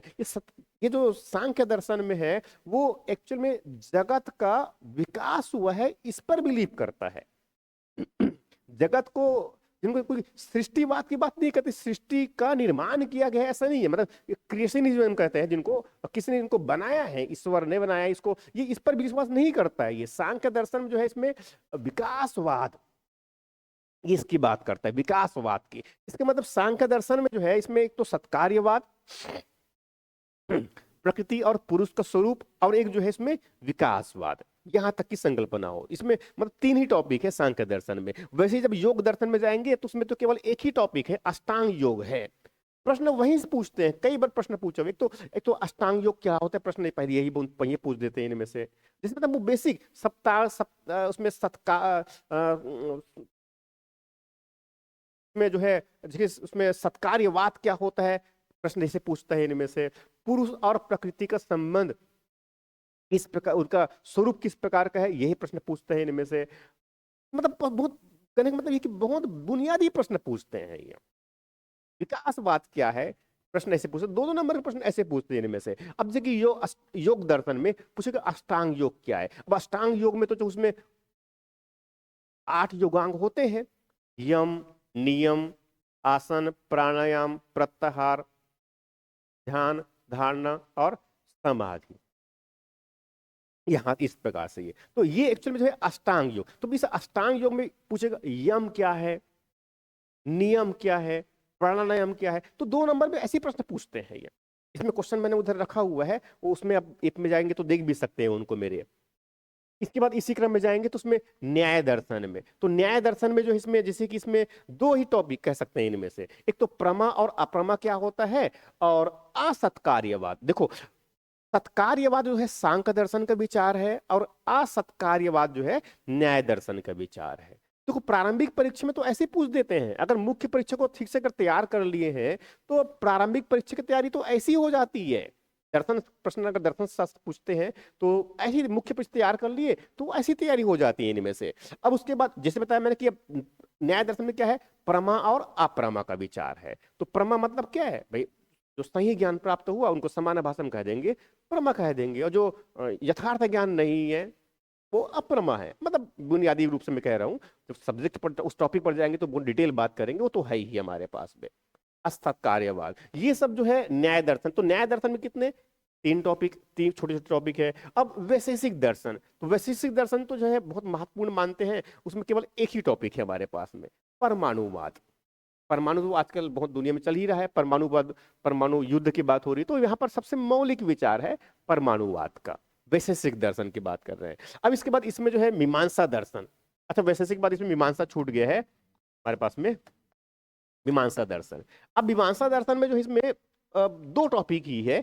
एक तो मीमांसा दर्शन में धर्म के विचार, एक्चुअली मीमांसा दर्शन अगर कहा जाए तो ये वेदों पर पूरी तरह से आधारित है, वेद पर पूरी तरह से आधारित है। इसमें मीमांसा दर्शन में जो एक सबसे पहले इसमें जो टॉपिक है हमारे पास में वहां है धर्म। प्रश्न पूछा है ऑलरेडी ये, मीमांसा दर्शन के अनुसार धर्म से क्या मतलब है। इसमें एक दूसरा और जो टॉपिक है वहां है अपूर्वक सिद्धांत, अपूर्वक सिद्धांत। अब प्रश्न ये भी पूछा हुआ है भाई मीमांसा दर्शन के अनुसार अपूर्व से क्या तात्पर्य है। बहुत इंटरेस्टिंग कॉन्सेप्ट है ये अपूर्व का। तो इसमें दो टॉपिक हुआ, तो मीमांसा दर्शन, और उसके बाद सबसे महत्वपूर्ण इसमें जो है वहां है वेदांत दर्शन। वेदांत दर्शन को बहुत महत्वपूर्ण माना जाता है। और वेदांत मतलब जिनको कहते हैं अद्वैत वेदांत, और अद्वैत वेदांत में जो है सबसे महत्वपूर्ण जो है उसने जो भाष्य लिखा हुआ है जानते हैं, वहां जो है शंकराचार्य, आदि गुरु शंकराचार्य है। और ये इससे प्रश्न कई बार पूछे हुए हैं। इसमें जो है मुख्य रूप से चार इसमें टॉपिक है, जो अद्वैत वेदांत में जो है इसमें चार टॉपिक है। चार टॉपिक जो हमारे सिलेबस में है, एक तो उसमें जो है ब्रह्म के विचार है, और दूसरे इसमें जो है माया का विचार है। बहुत इंटरेस्टिंग टॉपिक है ये। ब्रह्म के विचार भी बहुत इंटरेस्टिंग, और माया का विचार तो बहुत इंपॉर्टेंट है और बहुत इंटरेस्टिंग भी है। इसके बाद इसी में जो है जगत का विचार है और मोक्ष का विचार है। तो ब्रह्म के बारे में तो, ब्रह्म के बारे में तो पर ब्रह्म अपर ब्रह्म की संकल्पना है। आत्मा और ब्रह्म जो है ये अलग अलग नहीं है, एक ही है। इसीलिए इसकी महावाक्य में अहम ब्रह्मास्मि तत्त्वमसि, तू वही है, इस तरह के महावाक्य इनके जो है देखे जाते हैं। तो ये बहुत इंपॉर्टेंट टॉपिक है, और दर्शन में जो है अपनी मैं क्लास में जब पढ़ाऊंगा इसमें तो बहुत इंपॉर्टेंट है, बहुत मजेदार सब्जेक्ट है दर्शन शास्त्र तो वैसे भी। तो ये सब जो है देखो, ये जहां तक बताया मैंने ये सब हमारा जो है ये शास्त्रीय दर्शन का हिस्सा है। भारतीय दर्शन में शास्त्रीय दर्शन का हिस्सा हुआ। अभी देखो मैं समकालीन दर्शन की बात नहीं किया होगी मैंने, समकालीन दर्शन भी है इसमें, समकालीन दर्शन का अब बताऊंगा। देखो शास्त्रीय दर्शन का मतलब कहाँ से बात हुई हमारे, जो वेद से लेकर के कहाँ तक पहुंच गए हम इसमें जो अद्वैत वेदांत तक, ठीक है, उसमें शंकराचार्य को तो हमने वहां तक लिए। मगर देखो पीएससी जो है बड़ी चालाकी से कुछ चीजों को और छोड़ दिया। अब शंकराचार्य को तो लिया, मगर इसके बाद शंकराचार्य के जो अद्वैत वेदांत है उसको तो लिया, मगर शंकराचार्य के बाद उसके विरोध में जैसे कि इसमें रामानुचार्य, उनका विशिष्ट द्वैतवाद भी है, निम्बकाचार्य भी है इसमें, उसके बाद फिर जो है कह सकते हैं कि उसमें माधवाचार्य भी है और वल्लभाचार्य भी है और भी कई, मगर वो सब इसमें नहीं है, वो सब इसमें नहीं है। ठीक है, हमारा सिलेबस थोड़ा सा कम हो गया है, अब ये यही कहा जा सकता है। अब उसका समकालीन दर्शन, समकालीन दर्शन का मतलब जो है मैं कंटेम्पोररी फिलॉसफी की बात कर रहा हूँ, मतलब हम जो है आधुनिक आधुनिक कालखंड में दर्शन की बात कर रहे हैं, आधुनिक कालखंड में। और आधुनिक कालखंड का मतलब उसको ऐसा माना जा सकता है कि इसमें ये जो सामयिक जो कंटेम्प्रेरी जो फिलॉसफी है सब मान सकते हैं कि जैसे कि एक धर्म जो है, जो कह सकते हैं कि जो मध्यकाल में कह सकते हैं कि मतलब मध्यकाल के मतलब थोड़े अंतिम पड़ाव में कह सकते हैं, और आधुनिक के बिल्कुल शुरुआती दौर पे जो गुरु नानक हुए जिन्होंने सिख धर्म की स्थापना किया, और चूंकि धर्म और साथ में उसमें दर्शन का भी विचार है, दार्शनिक विचार है वहां, तो यहाँ जो है फिर ये जो समकालीन दर्शन है उसमें यहाँ जो प्रारंभ होता है वहां जो है हमारे सिख दर्शन से सिख दर्शन से। अब सिख दर्शन का मतलब उसमें, सिख दर्शन का मतलब उसमें गुरु नानक के विचार रखे गए हैं, गुरु नानक का सामाजिक नैतिक चिंतन के बारे में, मतलब इसे इस जो है जो जो भारतीय दर्शन में जो है, जो अगला हिस्सा में जो कह रहा हूं मैं, इसमें जो अ, समकालीन दर्शन में, इसमें गुरु नानक का, इसमें से सिख दर्शन टर्म्स यूज नहीं किया गया है, इसमें सिर्फ गुरु नानक का उनका सामाजिक, इसका नैतिक चिंतन, इसके बारे में बात पूछा गया है। प्रश्न इसे पूछे भी हुए एक दो बार, ऐसे तो ज्यादा तो नहीं पूछे हैं, मगर हाँ इसे प्रश्न पूछे जा सकते हैं। इसके बाद गुरु घासीदास का भी विचार है, इसके बारे में पूछा है। गुरु घासीदास, इनके विचार, अब देखो ये ऐसे दार्शनिक परिप्रेक्ष्य में तो उनको कहा भी जा सकता है और नहीं भी, क्योंकि बेसिकली धार्मिक गुरु के रूप में स्थापित हुए हैं। हालांकि गुरु नानक तो जो है धार्मिक भी है और उनके दार्शनिक विचार भी है। गुरु घासीदास का जो है, इसमें बहुत महत्वपूर्ण विचार उनका वहां है सतनाम पंथ का, सतनाम पंथ का। तो इसीलिए हमारे सिलेबस में जो है गुरु घासीदास के जो सतनाम पंथ की जो विशेषताएं हैं उनको जो है मेंशन किया गया है, क्योंकि छत्तीसगढ़ से सीधे संबंधित है और इसीलिए इनको मुझे लगता है कि कमिश्नर ने जान करके हमारे सिलेबस में रखा हुआ है। उसके बाद फिर जो है इसमें जो अगला जो हिस्सा है वहां है वल्लभाचार्य का। वल्लभाचार्य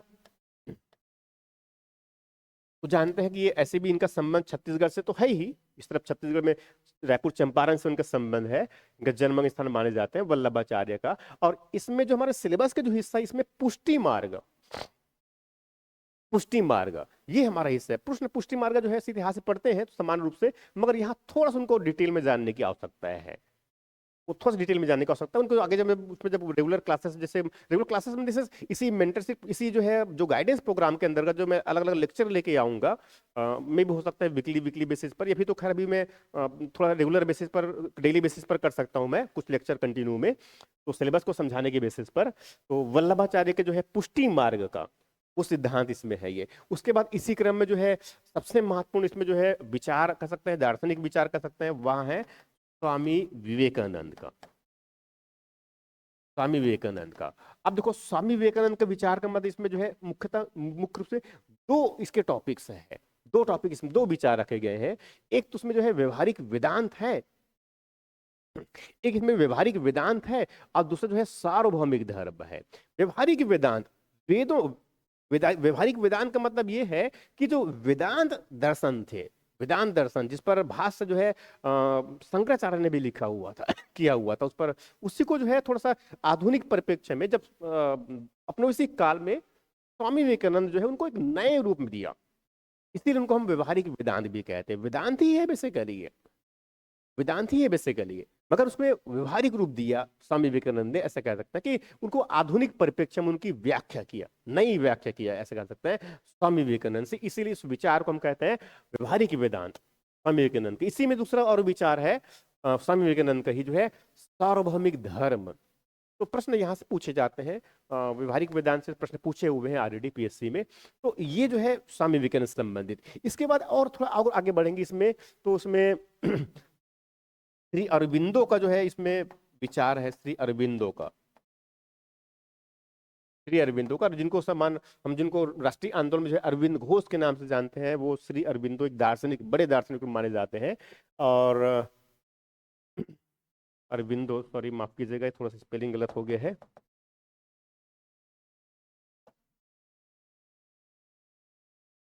तो इसमें जो है दो विचार इसमें बहुत महत्वपूर्ण इनके रखे गए हैं हमारे सिलेबस में।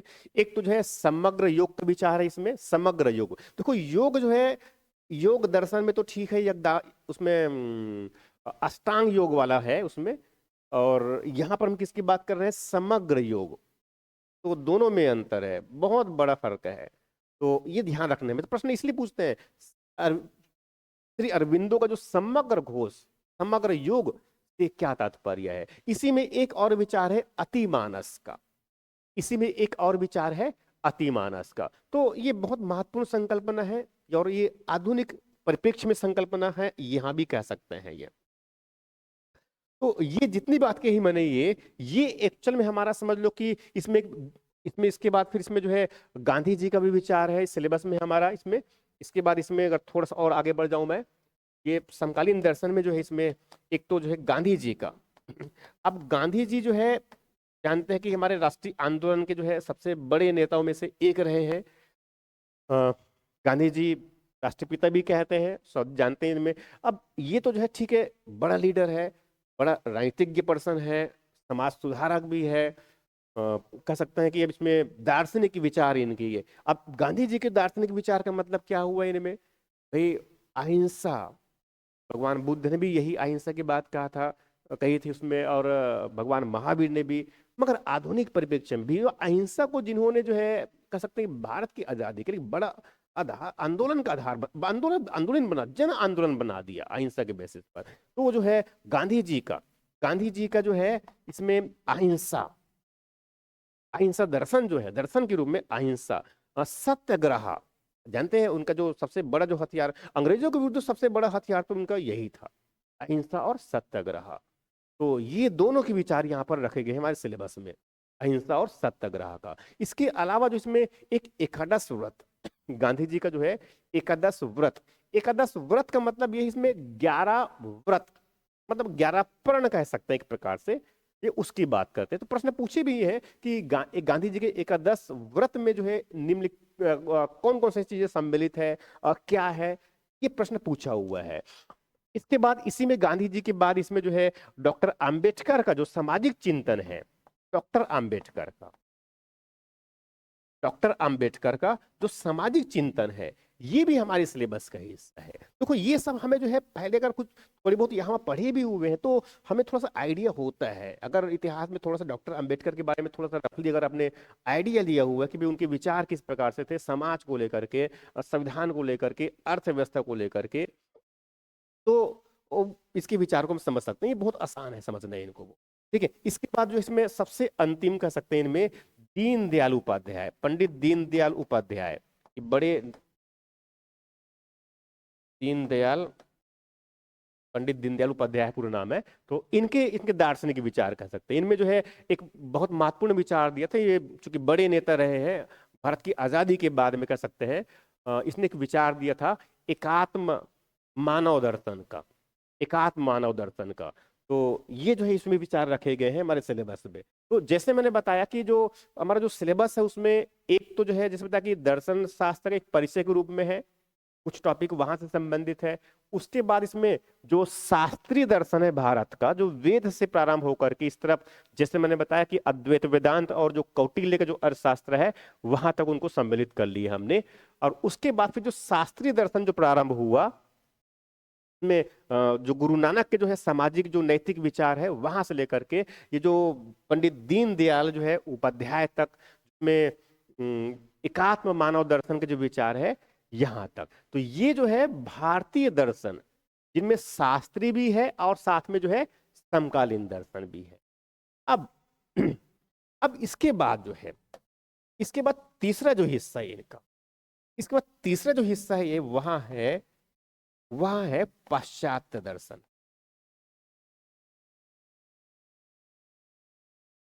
वह है पाश्चात्य दर्शन। अब देखो पाश्चात्य दर्शन मतलब पश्चिम की दर्शन की बात कर रहा हूं मैं, पश्चिम पश्चिम का दर्शन। जैसे मैंने कहा कि भारतीय दर्शन और पश्चिमी दर्शन, देखो ठीक ऐसा है। अब विज्ञान को जो है भारतीय विज्ञान और पश्चिमी विज्ञान तो नहीं कहेंगे, भारतीय विज्ञान और पश्चिमी विज्ञान तो नहीं कहेंगे, मगर हाँ यहां पर ऐसा है, पाश्चात्य दर्शन और भारतीय दर्शन। जस्ट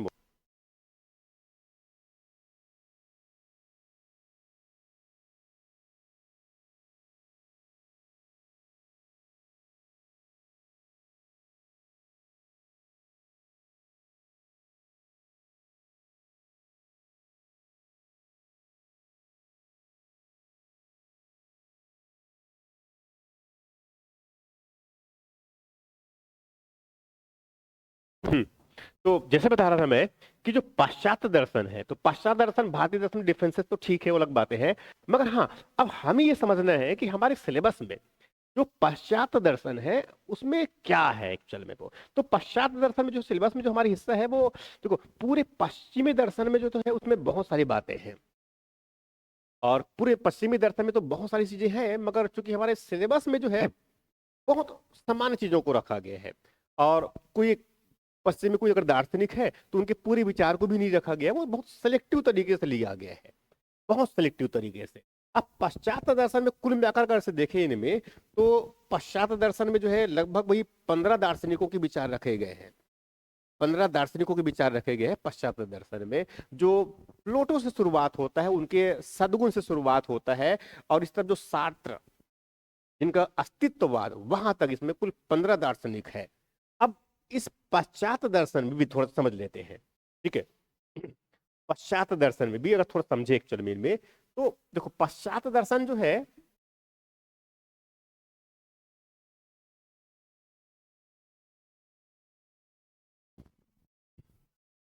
जो पश्चात दर्शन है, इस पश्चात दर्शन जो सबसे जो प्रारंभ होता है, हालांकि इसमें सबसे पहले दर्शन में तो पश्चिमी जो दर्शन है जो मानते हैं, जैसे कि उसमें थेल्स है या फिर थेलीज, जैसे बताया मैंने 6ठी सदी से पूर्व के आसपास जो दार्शनिक मानते हैं उनको, ये सबसे शुरुआती दौर में मानते हैं। हालांकि हमारे सिलेबस में वो हिस्सा उनका नहीं है। सुकरात भी जानते हैं, बहुत महत्वपूर्ण दार्शनिक माने जाते हैं, मगर हाँ यहाँ भी हमारे सिलेबस का हिस्सा नहीं है। उसके बाद जो प्लेटो हुए, मतलब सुकरात के जो शिष्य बहुत महत्वपूर्ण जानते ही है इसमें, तो ये प्लेटो जो हुए उनका विचार है यहाँ पर। तो मतलब हमारे पश्चात दर्शन में जो है कह सकते हैं कि इसमें इसमें एक जो पहला टॉपिक है वो प्लेटो से प्रारंभ हो रहा है, ये प्लेटो से प्रारंभ हो रहा है, प्लेटो से ही है। अब प्लेटो के में जो इसका जो विचार इसमें जो रखा गया सिलेबस में हमारा, वह है सद्गुण का विचार। अब वो जो है प्लेटो का जो है उसका एक बहुत महत्वपूर्ण जो है किताब भी लिखा गया था, जानते हैं उसमें से, हालांकि मुझे उसका नाम अभी जस्ट मुझे याद नहीं आ रहा है एग्जैक्टली, मुझे दिमाग में से निकल गया है, अभी दिमाग में नहीं आ रहा है, मगर हाँ उसमें उसमें जो है एक स्टेट के बारे में बात करता है, वो स्टेट के लिए क्या बुनियादी आवश्यकता होती है, तो उसमें सद्गुण का विचार, सद्गुण का विचार बहुत महत्वपूर्ण माना जाता है। क्योंकि भी सिलेबस में भी मुझे डिस्कस नहीं कर रहा हूँ, मैं सिर्फ सिलेबस पर डिस्कस कर रहा हूँ उसमें क्या है, तो उसमें पश्चात दर्शन में सद्गुण ये बहुत महत्वपूर्ण है ये। तो उसके बाद फिर इसमें दूसरा महत्वपूर्ण इनका जो दार्शनिक विचार में रखा गया, इसके प्लेटो के बाद ही जिसमें अरस्तु का, अरस्तु का, और अरस्तु का भी देखो देखो उस सबके बहुत सारे विचार है, मगर अरस्तु के विचार में जो अरस्तु के जो दार्शनिक विचार में से सिर्फ और सिर्फ एक चीज रखा गया है, कारणता का सिद्धांत रखा गया है। मैं पहले 2-3 टॉपिक्स में ले लेता हूँ साथ में, क्या क्या टॉपिक है, फिर मैं साथ में क्वेश्चन भी डिस्कस करूंगा मैं। अरस्तु के सिद्धांत देखो, प्राचीन काल में जो है, मतलब प्राचीन काल का मतलब कम से पश्चिम की बात कर रहा हूँ वहां पर, तो उसमें थेल्स या फिर थेलीस से लेकर के उस बीच में तो बहुत सारे दार्शनिक हुए हैं, उसमें कई अलग स्कूल्स भी आते साथ में, ग्रीक दार्शनिक जिनको कहते हैं, तो वो सब तो है, मगर हमारे सिलेबस में नहीं है वो अच्छा हुआ सिलेबस में नहीं है, नहीं फिर बहुत सारे दार्शनिक और पढ़ने पड़ जाते हैं हमें। तो देखो हमारे सिलेबस में जो है पश्चिम के दर्शन में जो प्राचीन में से अगर देखे, तो एक तो प्लेटो है और दूसरा जो है अरस्तु है, मतलब पुराने वालों में से। उसके बाद जैसे कि अगर बार उसमें तीसरा जो है दर्शन में, तीसरा दार्शनिक में संत एंसेल्म लेते हैं, संत एंसेल्म, मगर ये संत एंसेल्म भी बहुत बात के है, ये 11वीं सदी के आसपास का जो है दार्शनिक है ये 11वीं सदी के आसपास के दार्शनिक है। जो संत एंसेल्म की जो बात कर रहा हूं मैं, वो 11वीं सदी के आसपास का टॉपिक उसका दार्शनिक है। और इसका एक ही बस समय विचार रखा गया है यहाँ पर कि ईश्वर सिद्धि हेतु सत्ता मूलक तर्क, यही बस इनके विचार को रखा गया है यहाँ पर। हालांकि उसमें और भी कई विचार है इनके ये, तो इसमें प्रश्न यही पूछा भी हुआ है, ईश्वर सिद्धि हेतु सत्ता मूलक तर्क, ये उनके अपने तर्क थे, तो वो तर्क क्या क्या थे, सिर्फ प्रश्न वही पूछा हुआ था इनमें से। इसके बाद मतलब थोड़ा कह सकते हैं कि अब थोड़ा सा और समय आगे बढ़ गया, मध्य काल में भी कह सकते हैं उनका थोड़ा सा परिप्रेक्ष्य, हालांकि वहां पर रेनेसां का आगे विकास हो चुका था, उनकी बात की बात करें तो ये तो अभी पश्चिम में समझो कि ये पाश्चात्य के परिप्रेक्ष्य में हो गया। पाश्चात्य मतलब ये दोनों प्राचीन वाले हुए, और ये जो है समझो कि अब भारत के परिप्रेक्ष्य में देखें तो पूर्व मध्यकाल, मतलब वही 11वीं 12वीं सदी के आसपास की बात करूं, संत एंसेल्म का ईश्वर सिद्धि हेतु सत्तामूलक तर्क ये बात करता है। प्लेटो का जो है सद्गुण है और अरस्तु का जो है कारणता सिद्धांत है ये। अब देखो सिलेबस में यही सब मोटी मोटी बातें हैं, क्वेश्चन जो है इसी से डायरेक्टली सीधे तरह पूछते हैं। इसके बाद का जो है वहां एक प्रकार से देखा जाए तो वो बुद्धिवादी, बुद्धिवादी दार्शनिक कहते हैं। देखो एक तो बुद्धिवादी दार्शनिक, उसमें बहुत सारे दार्शनिक है। उसके बाद अनुभववादी दार्शनिक कहते हैं, पश्चिम में ये सब हुए हैं। एक पहले तो ठीक है प्राचीन में जैसे बताया मैंने, इसमें ये तो प्लेटो है, अरस्तु है, शुरुआती दौर की है। फिर संत एंसेल्म, उसमें क्राइस्ट का जो प्रभाव था उस टाइम पे उस दार्शनिक हुए। उसके बाद बुद्धिवादी, बुद्धि को महत्व दिया गया, उसमें तार्किकता को महत्व दिया गया। उसके बाद फिर जो है कुछ ऐसे भी दार्शनिक हुए पश्चिम में जिसने अनुभव को आधार बनाया अपना, इसीलिए उनको जो है अनुभववादी भी कहते हैं। अनुभववादी, अनुभववादी दार्शनिक, ये सब ये। अब बेसिकली अगर ये बेसिक चीज अगर समझ में आ रहा है कि बुद्धिवाद में एक्चुअली में सोचते किस तरह से वो, और अनुभववाद में सोचते किस तरह से थे, इसके बाद जो है जो दार्शनिक विचार हुए उनको बताए, उनके विचार को बोलते हैं ये उपयोगितावादी। ये उनके दृष्टिकोण रहे उपयोगितावादी, यूटिलिटेरियन पर्सपेक्टिव बोलते हैं एक्चुअल में इनको। तो ये जो है, तो ये मोटी तौर पे पश्चिमी दर्शन में जो है ये मुख्य रूप से बात कर रहा हूं मैं, जो हमारे सिलेबस में है उसमें। एक तो ठीक प्राचीन वाला हिस्सा उनको निकाल दिए, संत एंसेल्म को भी अलग कर दिए। तो या तो दार्शनिक बुद्धिवाद के विचार से संबंधित रहे हैं, या फिर वो अनुभववाद से विचार से संबंधित रहे, या फिर उपयोगितावादी विचार से संबंधित रहे। अब जैसे इनमें जो है, जो जैसे कि इसमें जो है, यहाँ जो बुद्धिवादी प्रारंभ होता है वहां होता है देकार्ते से। देकार्ते बहुत महत्वपूर्ण दार्शनिक माना जाता है पश्चिम में, ये देकार्ते। और देकार्ते के जो उनके जो टॉपिक हमने जो सिलेबस में है हमारा, हालांकि देकार्ते के सिलेबस उनके जो दार्शनिक विचार है, बहुत सारे विचार है, सभी चीजों के बारे में बहुत खुले तरीके से सोचा उसने ये।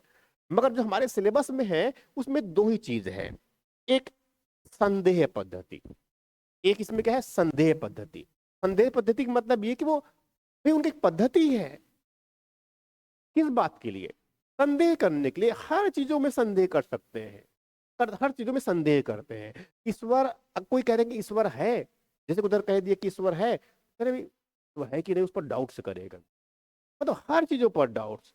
तो वो उसी पद्धति, उसको एक पद्धति बनाया, इसी को कहते हैं संदेह पद्धति। अब उसके बाद इसी के दूसरे टॉपिक है, दो टॉपिक बताए मैंने। एक तो पहले क्या है इसमें संदेह पद्धति, डाउट मेथड में कर सकते हैं इनको वो, ठीक है, कि हर चीजों पर डाउट करेंगे, ईश्वर है कि नहीं है, आत्मा है कि नहीं है, जगत सही है कि नहीं है, उस पर भी डाउट, सब चीजों पर डाउट करेंगे। तो वो एक मेथड ही बना लिए बेसिकली, तो संदेह पद्धति कहते हैं उसमें देकार्ता का। अब उसका दूसरा विचार इसे में, आप संदेह कर रहे हैं, इसका मतलब कोई तो संदेह कर ही रहा है ना, कोई तो डाउट कर ही रहा है। कौन कर रहा है? कहते कि भाई मैं अगर सोच रहा हूं किसी चीज को लेकर के, डाउट से कर रहा हूं, इसका मतलब मैं सोच रहा हूं, और सोच रहा हूं तो कम से कम मैं सोचता हूं, तो इसमें कोई डाउट ही नहीं है। इस बात में तो कम से कम कोई डाउट नहीं है कि मैं सोच रहा हूं ना। जब जैसे मैं भी कुछ, मेरे भी दिमाग में कुछ विचार आ रहे हैं तो मैं स्वाभाविक कुछ सोच ही रहा हूं। अब तो इसीलिए कहते हैं, इनका दूसरा विचार है कि मैं सोचता हूं इसीलिए मैं हूं, मैं सोचता हूं इसीलिए मैं हूं। ये इनका दूसरा टॉपिक है ये। मतलब पहले क्या है, संदेहवाद की प्रक्रिया है, संदेह पद्धति है। और दूसरा इनका जो विचार है कि मैं सोचता हूं इसीलिए मैं हूं, और वही आत्मा है। इनका विचार ये है। उस टॉपिक पर जाएंगे तो बहुत डिटेल बात करेंगे, बहुत गहरी बात करता है वैसे करेंगे। देकार्ते बुद्धिवादी दार्शनिक माने जाते हैं। उसके बाद जो है स्पिनोजा और लेबनिज। स्पिनोजा और एक है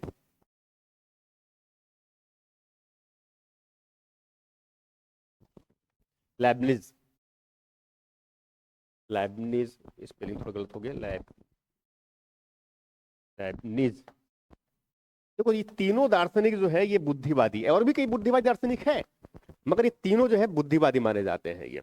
अब इसमें देखो देकार्ते ने क्या बताया, संदेह पद्धति अपनाया, मैं सोचता हूं इसीलिए मैं हूं, यही बातें कही इसने। अब स्पिनोजा, तो स्पिनोजा का जो है यहाँ पर, ठीक है बहुत सारे विचार है, मगर हमारे सिलेबस में जो है दो ही चीज है। एक तो जो है द्रव्य का विचार है स्पिनोजा का, और एक जो है उसमें सर्वेश्वरवाद का विचार है। स्पिनोजा का सर्वेश्वरवाद, देखो ये सर्वेश्वरवाद का विचार जो है, जिनको हम पेरेंथ्रिज्म कहते हैं, ये एक्चुअल में भारतीय दर्शन में जो है ये सर्वेश्वरवाद का जो विचार है, ये गीता दर्शन में है। गीता दर्शन में ये जैसे कि सब कुछ मैं हूं, जैसे भगवान कृष्ण जो कहते हैं अर्जुन के सामने जो है कि कण कण में वही हूं, सब कुछ मैं हूं और सब मुझ में है। तो ये जो है विचार, जिनको बहुत बुनियादी से बताया मैंने भी, वो सर्वेश्वरवाद, इसकी बात कहता है। तो वैसे जो है ये जो स्पिनोजा जो है वो द्रव्य और सर्वेश्वरवाद, दो टॉपिक हमारे सिलेबस में है, प्रश्न यहां से पूछे हुए हैं ऑलरेडी इस पे ये।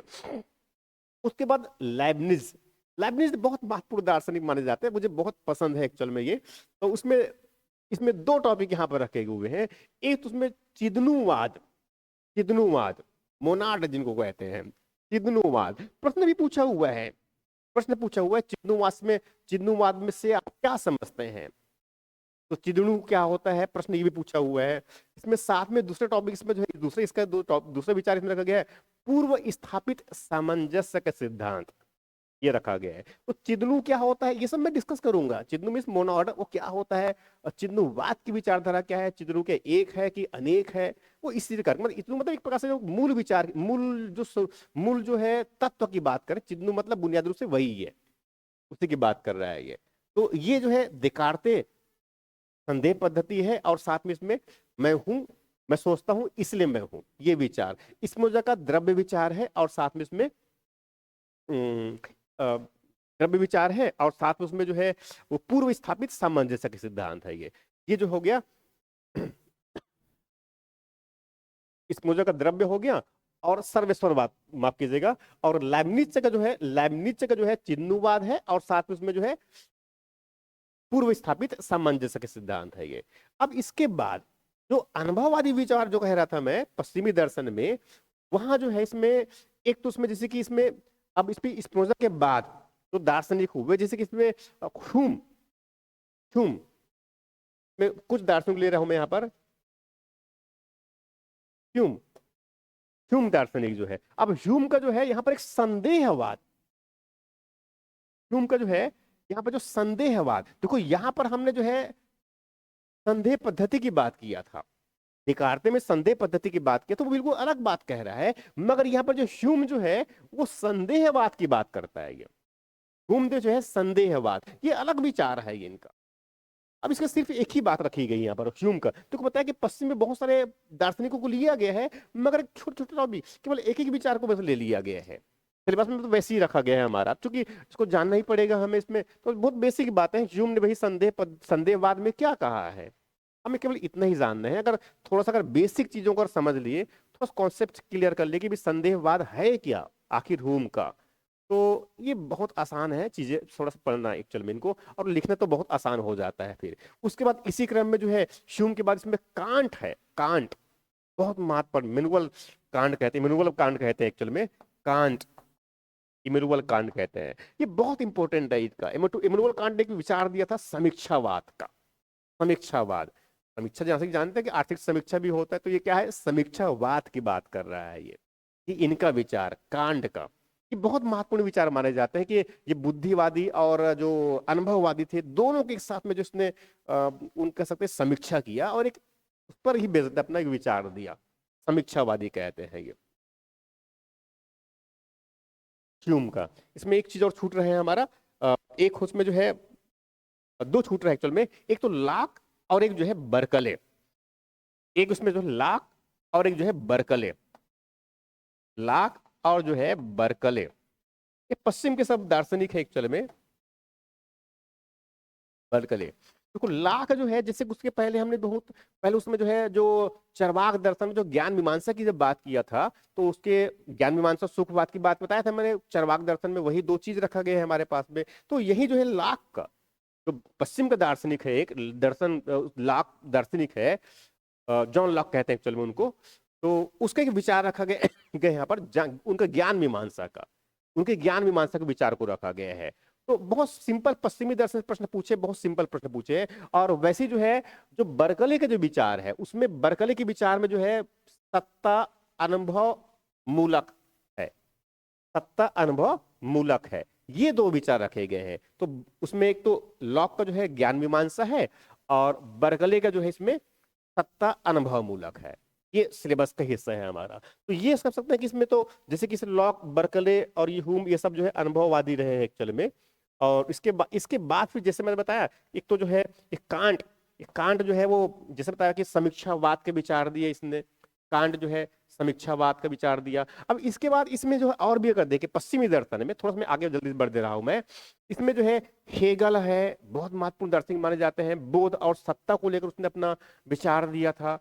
द्वंद्वात्मक प्रत्ययवाद को उसने विचार दिया था, हेगल जो है। वैसे जो है ब्रेडले जो है उसने एक प्रत्ययवाद का विचार दिया था, ये भी बहुत महत्वपूर्ण माने जाते हैं पश्चिमी दर्शन में। ये हमारे सिलेबस का हिस्सा है। मूर है, वस्तुवाद का विचार दिया इसमें। वैसे जो है एजे एजी जो है एयर है, सत्यापन सिद्धांत दिया था। जॉन डीवी बहुत महत्वपूर्ण, इनको तो शिक्षा का जो है, शिक्षा दर्शन का बहुत महत्वपूर्ण जो है, उनको पितामही कह सकते हैं, उनको पिता कहा जाते हैं। जॉन डीवी को जर्मन फिलोसफर कह सकते हैं, बहुत महत्वपूर्ण माना जाता है जॉन डीवी। व्यवहारवाद बहुत महत्वपूर्ण दार्शनिक माने जाते हैं, विशेष रूप से शिक्षा के क्षेत्र में इनका बहुत महत्वपूर्ण वर्क माना जाता है। और सबसे अंतिम जो पश्चात दर्शन में वह है सार्त्रे का अस्तित्ववाद का। तो ये जो है कह सकते हैं कि जो भारतीय दर्शन हुए और इसमें जो पाश्चात्य दर्शन, मगर हमारे सिलेबस में केवल इतना ही नहीं है। जो पीएससी जो है केवल दर्शन का परिचय, भारतीय दर्शन जिनमें शास्त्रीय दर्शन समकालीन दर्शन दोनों रख दिए, उतने से संतुष्ट नहीं है। ये जो है दो और चीजों को साथ में रखते हैं। दो और चीज का मतलब, एक तो जो है इसमें धर्म दर्शन है, और दूसरा जो है इसमें वहां है नीति शास्त्र का। दूसरा जो है नीति शास्त्र का। इसका मतलब ये हुआ कि इस दर्शन शास्त्र में कुल मिलाकर के पहला, ये दूसरा, और ये तीसरा, और ये चौथा, और ये पांचवा, पांच जो है बड़े दर्शन हैं। पहला दर्शन शास्त्र के बुनियादी जो विचार क्या होता है। दूसरा भारतीय दर्शन, जिसमें भारतीय दर्शन में शास्त्रीय दर्शन भी है और समकालीन दर्शन है, तो बताया मैंने इसमें। तीसरा पाश्चात्य दर्शन, जिसमें प्राचीन वाले जो है वो बताया मैंने, प्लेटो और अरस्तु है। उसके बाद संत इंसेल्म है 11वीं सदी का। उसके बाद फिर देकार्टे वगैरह प्रारंभ हो जाता है, पहले बुद्धिवादी, फिर अनुभववादी, और उसके बाद फिर जो है उपयोगितावादी जो है दार्शनिक हुए इनमें से पाश्चात्य दर्शन में। अब उसके बाद होता है धर्म दर्शन। धर्म दर्शन, ये 5 महत्वपूर्ण टॉपिक है धर्म दर्शन में। अब धर्म दर्शन पे, और उसके बाद वैसी है नीति शास्त्र। नीति शास्त्र में भी जो है वैसी 6-7 टॉपिक बहुत महत्वपूर्ण माने जाते हैं हमारे। ये देखो, ये सब हमारी दर्शन शास्त्र का हिस्सा है। देखो, जिसमें कह रहा हूं कि भाई दर्शन शास्त्र को थोड़ा ठीक से अगर समझे, तो टुकड़ों में इनको हिस्सा में बांट दे हमने, भाई ये समेकित करना है हमें ना, थोड़ा ठीक से समझना है। तो दर्शन शास्त्र को अगर मान लो पहले यही समझ ले, पहले दर्शन के परिचय के बारे में बात कर रहा है, उसके बाद वो भारतीय दर्शन जिनमें शास्त्रीय प्लस समकालीन दर्शन है उसकी बात कर रहा है, फिर पाश्चात्य दर्शन की बात कर रहा है, उसके बाद फिर वो धर्म दर्शन की बात कर रहा है, फिर नीति शास्त्र की बात कर रहे हैं, जिनमें सत्यनिष्ठा है, नैतिकता, सत्यनिष्ठा, और मुख्य रूप से इसमें जो है मनोवृत्ति। वो 3 प्रकार की बातें हैं मुख्य रूप से देखा जाए तो वैसे। तो अब इसमें जो है जो धर्म दर्शन के अंतर्गत हमें पढ़ना क्या है और कैसे पढ़ना है, उसकी बात कर रहा हूं। धर्म दर्शन,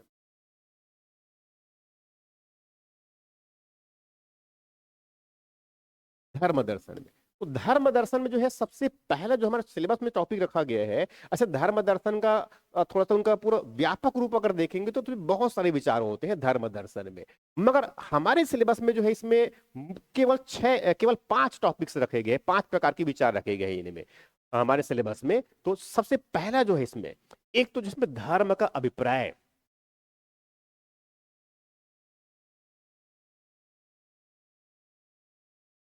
धर्म का अभिप्राय प्रश्न पूछा भी गया है। देखो यहां पर जो है, यहाँ जो है धर्म जो है वो इतिहास के परिप्रेक्ष्य में नहीं बात हो रही है। यहाँ पर एक्चुअल में वो धर्म दर्शन के परिप्रेक्ष्य में पूछा गया है, धर्म का मतलब क्या है इनमें, तो हमें यहाँ डिफाइन करना है बेसिकली। देखो धर्म दर्शन, सबसे पहले तो बहुत बेसिक चीज यही है कि भाई धर्म दर्शन क्या होता है। धर्म तो जान ले चलो, धर्म भी जानना थोड़ा उतना आसान ही नहीं है, बहुत मुश्किल काम है। परिभाषा भी थोड़ा सा पूछेंगे तो फिर बड़ा मुश्किल हो जाती है, धर्म क्या होता है। चूंकि परिभाषा तो कोई बहुत स्पष्ट नहीं कह सकते, अलग अलग प्रकार से परिभाषा दी हुई है और माना भी जाता है ये। अब यहाँ पर बात हो रही किसका, धर्म दर्शन की बात हो रही है। तो भाई क्या होता है, ये बहुत बहुत सामान्य है। मैं इसको जब आगे जब क्लास में जब इसमें इसी इसी जब मैं सीरीज में जब आगे लूंगा इसमें, तो धर्म दर्शन क्या होता है, बहुत बेसिक बातें, बहुत बेसिक बातें बातें मतलब ये है भाई, जब धर्म का दार्शनिक आधार पर, दार्शनिक आधार का मतलब क्या हुआ, तार्किक आधार पर जब उनका मूल्यांकन किया जाता है, समीक्षा किया जाता है, उनका व्याख्या किया जाता है, धर्म का तार्किक आधार पर जब वर्णन किया जाता है, लिखा जाता है, सोचा जाता है, विचार किया जाता है, उसे कहा जाता है धर्म दर्शन। बहुत सामान्य भाषा में। अब इसमें पहले जो है टॉपिक धर्म का अभिप्राय क्या है, यही है। उसके बाद धर्म दर्शन का स्वरूप क्या है, क्योंकि ये बहुत महत्वपूर्ण होती है, बड़ा सेगमेंट होता है। धर्म दर्शन का स्वरूप, धर्म दर्शन का स्वरूप। उसके बाद इसी में जो है धार्मिक सहिष्णुता और पंथ निरपेक्षता, धार्मिक सहिष्णुता और पंथ निरपेक्षता, और एक जो इसमें विचार है और अशुभ की समस्या।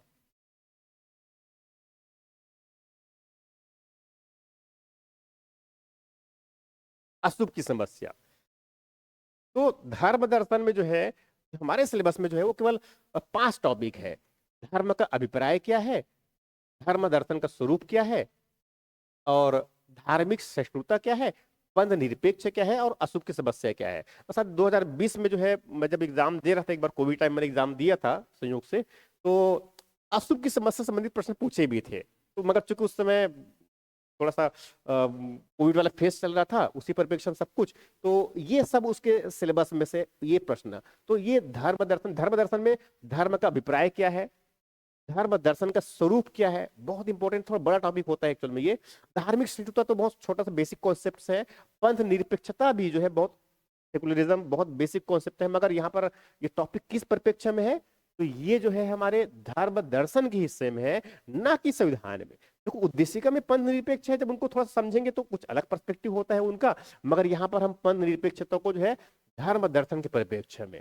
और यही फिर पूछा है अशुभ की समस्या क्या होती है, भाई शुभ क्या होता है, अशुभ क्या होता है, अशुभ की समस्या क्या होती है, ये सब बात इसमें है। तो ये तो धर्म दर्शन का हुआ। अब उसके बाद इसी में बताया मैंने जो पांचवा जो हिस्सा है इनका दर्शन शास्त्र का, जैसे बताया मैंने, वहां क्या है, नीति शास्त्र का है, नीति शास्त्र का। अब देखो नीति शास्त्र में जो है इसमें जैसे बताया मैंने 7 टॉपिक करीब है इसमें। नीति शास्त्र में जो है 7 टॉपिक है।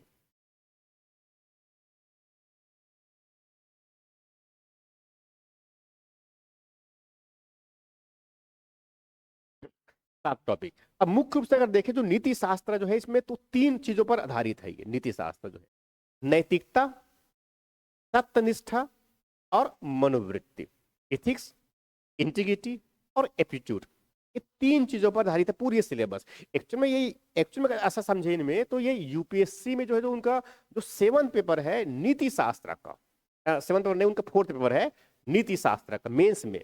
यूपीएससी की बात कर रहा हूं मैं, सिविल सर्विसेज एग्जाम की बात करूं उसमें, तो उसमें से कुछ चीजों को ले लिया है, ऐसा मान के चलिए, जो कह सकते हैं कुछ चीजों को ले लिया है, जो नैतिकता, सत्यनिष्ठा और मनोवृत्ति एटीट्यूड से संबंधित है, उसी के बारे में एटीट्यूड संबंधित है, उसमें से ले लिया है इसमें ये।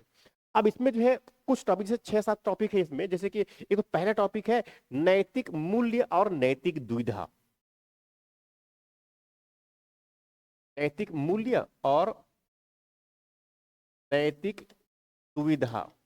अब चूंकि अभी मैं इसको पढ़ा नहीं रहा हूं, इसलिए मैं इसको पूरा डिस्कस नहीं करूंगा, क्योंकि बस ये सिर्फ सामान्य बेसिक अंडरस्टैंडिंग बता रहा हूं मैं। नैतिक मूल्य और नैतिक दुविधा। इसके बाद सबसे इंपॉर्टेंट में, अब चूंकि सिविल सर्विसेज का पर्यवेक्षण रखा गया है, इसीलिए जो है प्रशासन में जो है नैतिक तत्व, प्रशासन में नैतिक तत्व दूसरा टॉपिक में से है। अब उसके बाद इसी क्रम में जब टॉपिक जब आगे बढ़ते हैं तो इसमें सत्यनिष्ठा, उत्तरदायित्व और पारदर्शिता, ये बहुत महत्वपूर्ण टॉपिक माना जाता है सिविल सर्विसेज में। ये सत्यनिष्ठा, इंटीग्रिटी, पारदर्शिता और उत्तरदायित्व। ये तीन चीजें जो है इस टॉपिक के हिस्सा है। इसमें सत्यनिष्ठा हो गया, उत्तरदायित्व हो गया, पारदर्शिता हो गया और उत्तरदायित्व हुआ। तीन टॉपिक हुए इनमें से। तो ये नीति शास्त्र के अंतर्गत इनका मतलब इथिक्स हम मान के चलो कि एक नैतिक मूल्य, नैतिक सुविधा, दुविधा, प्रशासन में नैतिक तत्व और सत्यनिष्ठा, पारदर्शिता और उत्तरदायित्व, ये तीन टॉपिक हुए। इसके बाद इसमें जो है लोक सेवक के हेतु जो है लोक सेवक के लिए आचरण संहिता, मतलब एक पब्लिक सर्वेंट को जो है उनकी आचरण किस प्रकार से होना चाहिए, उनके लिए एक संहिता की बात करता है। ये उसकी बात करता है, लोक सेवक की आचरण संहिता। लोक सेवक, लोक सेवक मतलब पब्लिक सर्वेंट की बात कर रहे हैं। लोक सेवक हेतु आचरण संहिता मतलब कोड ऑफ कंडक्ट की बात कर रहे हैं, बेसिकली पब्लिक सर्वेंट है उनके लिए। उसके बाद जो अगला टॉपिक है वो सीधा जुड़ा हुआ है भ्रष्टाचार से। क्योंकि भ्रष्टाचार का मतलब ये है कि उसमें नैतिकता नाम की चीज नहीं बची हुई है, तभी व्यक्ति क्या हो गया, भ्रष्ट हो गए हैं, ऐसा मान लिया। इसीलिए कम से कम भाई पहले से पढ़ के अगर रहेगा, पढ़ाई कम से कम, अगर मान लो जो है वो कोई व्यक्ति का कम से कम भ्रष्टाचार के बारे में जो है, नैतिकता के बारे में पढ़ा हुआ है, तो कम से कम ये माना जाएगा कि वो भ्रष्टाचार के बारे में जानता है। भ्रष्ट मतलब क्या है भाई, सही क्या है गलत क्या है उसकी पहले पहचानना। इसीलिए सिविल सर्विसेज में क्या जोड़ दिया, इसमें नीति शास्त्र जोड़ दिया गया कि बाद में ये नहीं कहा जा सके कम से कम उनके द्वारा कि मुझे नहीं पता था कि भ्रष्ट है और ये भ्रष्ट नहीं है। तो यहाँ पर जो है यही पढ़ाया जा रहा है कि भ्रष्टाचार क्या है। सिलेबस का ही हिस्सा ये भ्रष्टाचार क्या है, उनका अर्थ, भ्रष्टाचार के प्रकार भी क्या होते हैं, भ्रष्टाचार के कारण क्या होते हैं, उनका प्रभाव क्या होता है, वो सब इसी के हिस्सा है। और साथ में भ्रष्टाचार को और दूर कैसे किया जा सकता है, उसमें भ्रष्टाचार को दूर करने या फिर भ्रष्टाचार को रोकने में एक बहुत बड़ा भूमिका होता है विसल ब्लोअर का। तो उनकी भूमिका या उनकी प्रासंगिकता को लेकर के प्रश्न पूछा जाता है इनमें। तो ये जो है समझो कि हमारा जो है नीति शास्त्र में जो है इसमें इतने टॉपिक होते हैं। अब देखो अभी तक जितनी बताया मैंने, ये एक्चुअल में जो है ये भारतीय दर्शन, ये दर्शन शास्त्र का, ये जो है एक्चुअल में दर्शन शास्त्र में जो है समझो कि जो छठवें पेपर है हमारा, और छठवें पेपर में जो है जैसे बताया 5 बात तो क्लियर हो चुका होगा कि भारतीय दर्शन में जो है मतलब दर्शन शास्त्र में कुल मिलाकर के, इस दर्शन शास्त्र में कुल मिलाकर के जो है इसमें दर्शन शास्त्र में कुल मिलाकर के इसमें जो है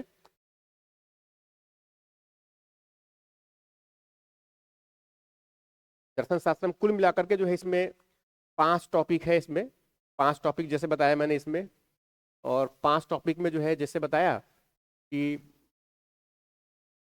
5 टॉपिक में साथ मेरा स्लाइड काम नहीं कर रहा है लग रहा है, ठीक है, भी कुछ काम किया, ठीक है। तो ये 5 टॉपिक इसमें जैसे बताया मैंने दर्शन शास्त्र में, एक तो जैसे बताया इसमें सबसे पहला जो है इसमें दर्शन से परिचय के रूप में है, और उसके बाद दूसरा जो है इसमें भारतीय दर्शन है, और भारतीय दर्शन में शास्त्रीय दर्शन मतलब प्राचीन वाला दर्शन, और उसके बाद फिर जो इसमें समकालीन दर्शन है, और उसके बाद फिर जो पाश्चात्य दर्शन है, जो प्राचीन से लेकर के जो है आधुनिक तक का दर्शन, उसमें उसका धर्म दर्शन के टॉपिक से बताया मैंने वो भी है, और साथ में इसमें जो है नीति शास्त्र संबंधित कुछ 4-5 टॉपिक है इनमें से।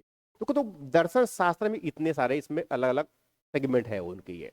अब देखो इनको थोड़ा सा अगर ठीक से हम समझे तो प्रश्न यहाँ से पूछते हैं उनको बनाया जा सकता है ये तो आज मेरा जो है इस गाइडेंस प्रोग्राम के अंतर्गत ये पहला लेक्चर है। तो अभी सबसे पहले में जो है पूरा जो हमारा सिलेबस है, उस सिलेबस में जिन जिन सब्जेक्ट को मैं इस गाइडेंस प्रोग्राम में कंटिन्यू जो लेने वाला हूँ मैं, उसमें मैं पहले सिलेबस को एक्सप्लेन कर रहा हूँ। तो आज तो मैंने जैसे दर्शन का लिया हुआ है, तो कल जो है मे भी हो सकता है कल 2 लेक्चर में करूँ इस पर, और 2 लेक्चर में हो सकता है कि मैं पहले साथ में जो है भारत के इतिहास में थर्ड पेपर से शुरुआत कर लूंगा सीधे तौर पे, क्रम में चलता हूं मैं। भारत का संविधान, भारत के जो है इतिहास को पहले ले सकते हैं, पहले एक लेक्चर हो सकता है उनका कि इतिहास को मुख्य परीक्षा के दृष्टिकोण से उनको कैसे समझना है, और आगे उसको फिर हमें तैयारी किस तरह से आगे बढ़ाना है। अभी से अगर 2026 के लिए अगर तैयार कर रहे हैं आप उनमें तो, और उसके बाद फिर आगे सिलेबस का जो अलग अलग हिस्सा है एक एक भाग को लेकर चलेंगे इसमें, क्योंकि पूरा डिटेल में बात करनी है मुझे, उसमें क्वेश्चन कैसे भी आए हैं वो सब भी डिस्कस करना है। आज तो कुछ क्वेश्चन नहीं ले पाया मैं, मगर हाँ अब चूंकि अब अगली जब सेगमेंट लूंगा तो उसमें क्वेश्चन की मात्रा, चूंकि मुझे इस पूरी रणनीति को बताना था कैसे क्या है, तो और साथ में मुझे मैं किस तरह सोचता हूँ वो भी मुझे धीरे धीरे करके डिस्कस करना ही है, कि आप अपनी एग्जाम की तैयारी को बेहतर कर सके। मेरे अनुभव और पूरी हमारी संस्थान का जो है आपको फायदा मिल सके अपनी तैयारी में, तो ये हमारे लिए बहुत अच्छी बात होगी ये। तो आज के जो है जो लेक्चर है ये गाइडेंस प्रोग्राम का मैं यही समाप्त करता हूँ। Thank you very much.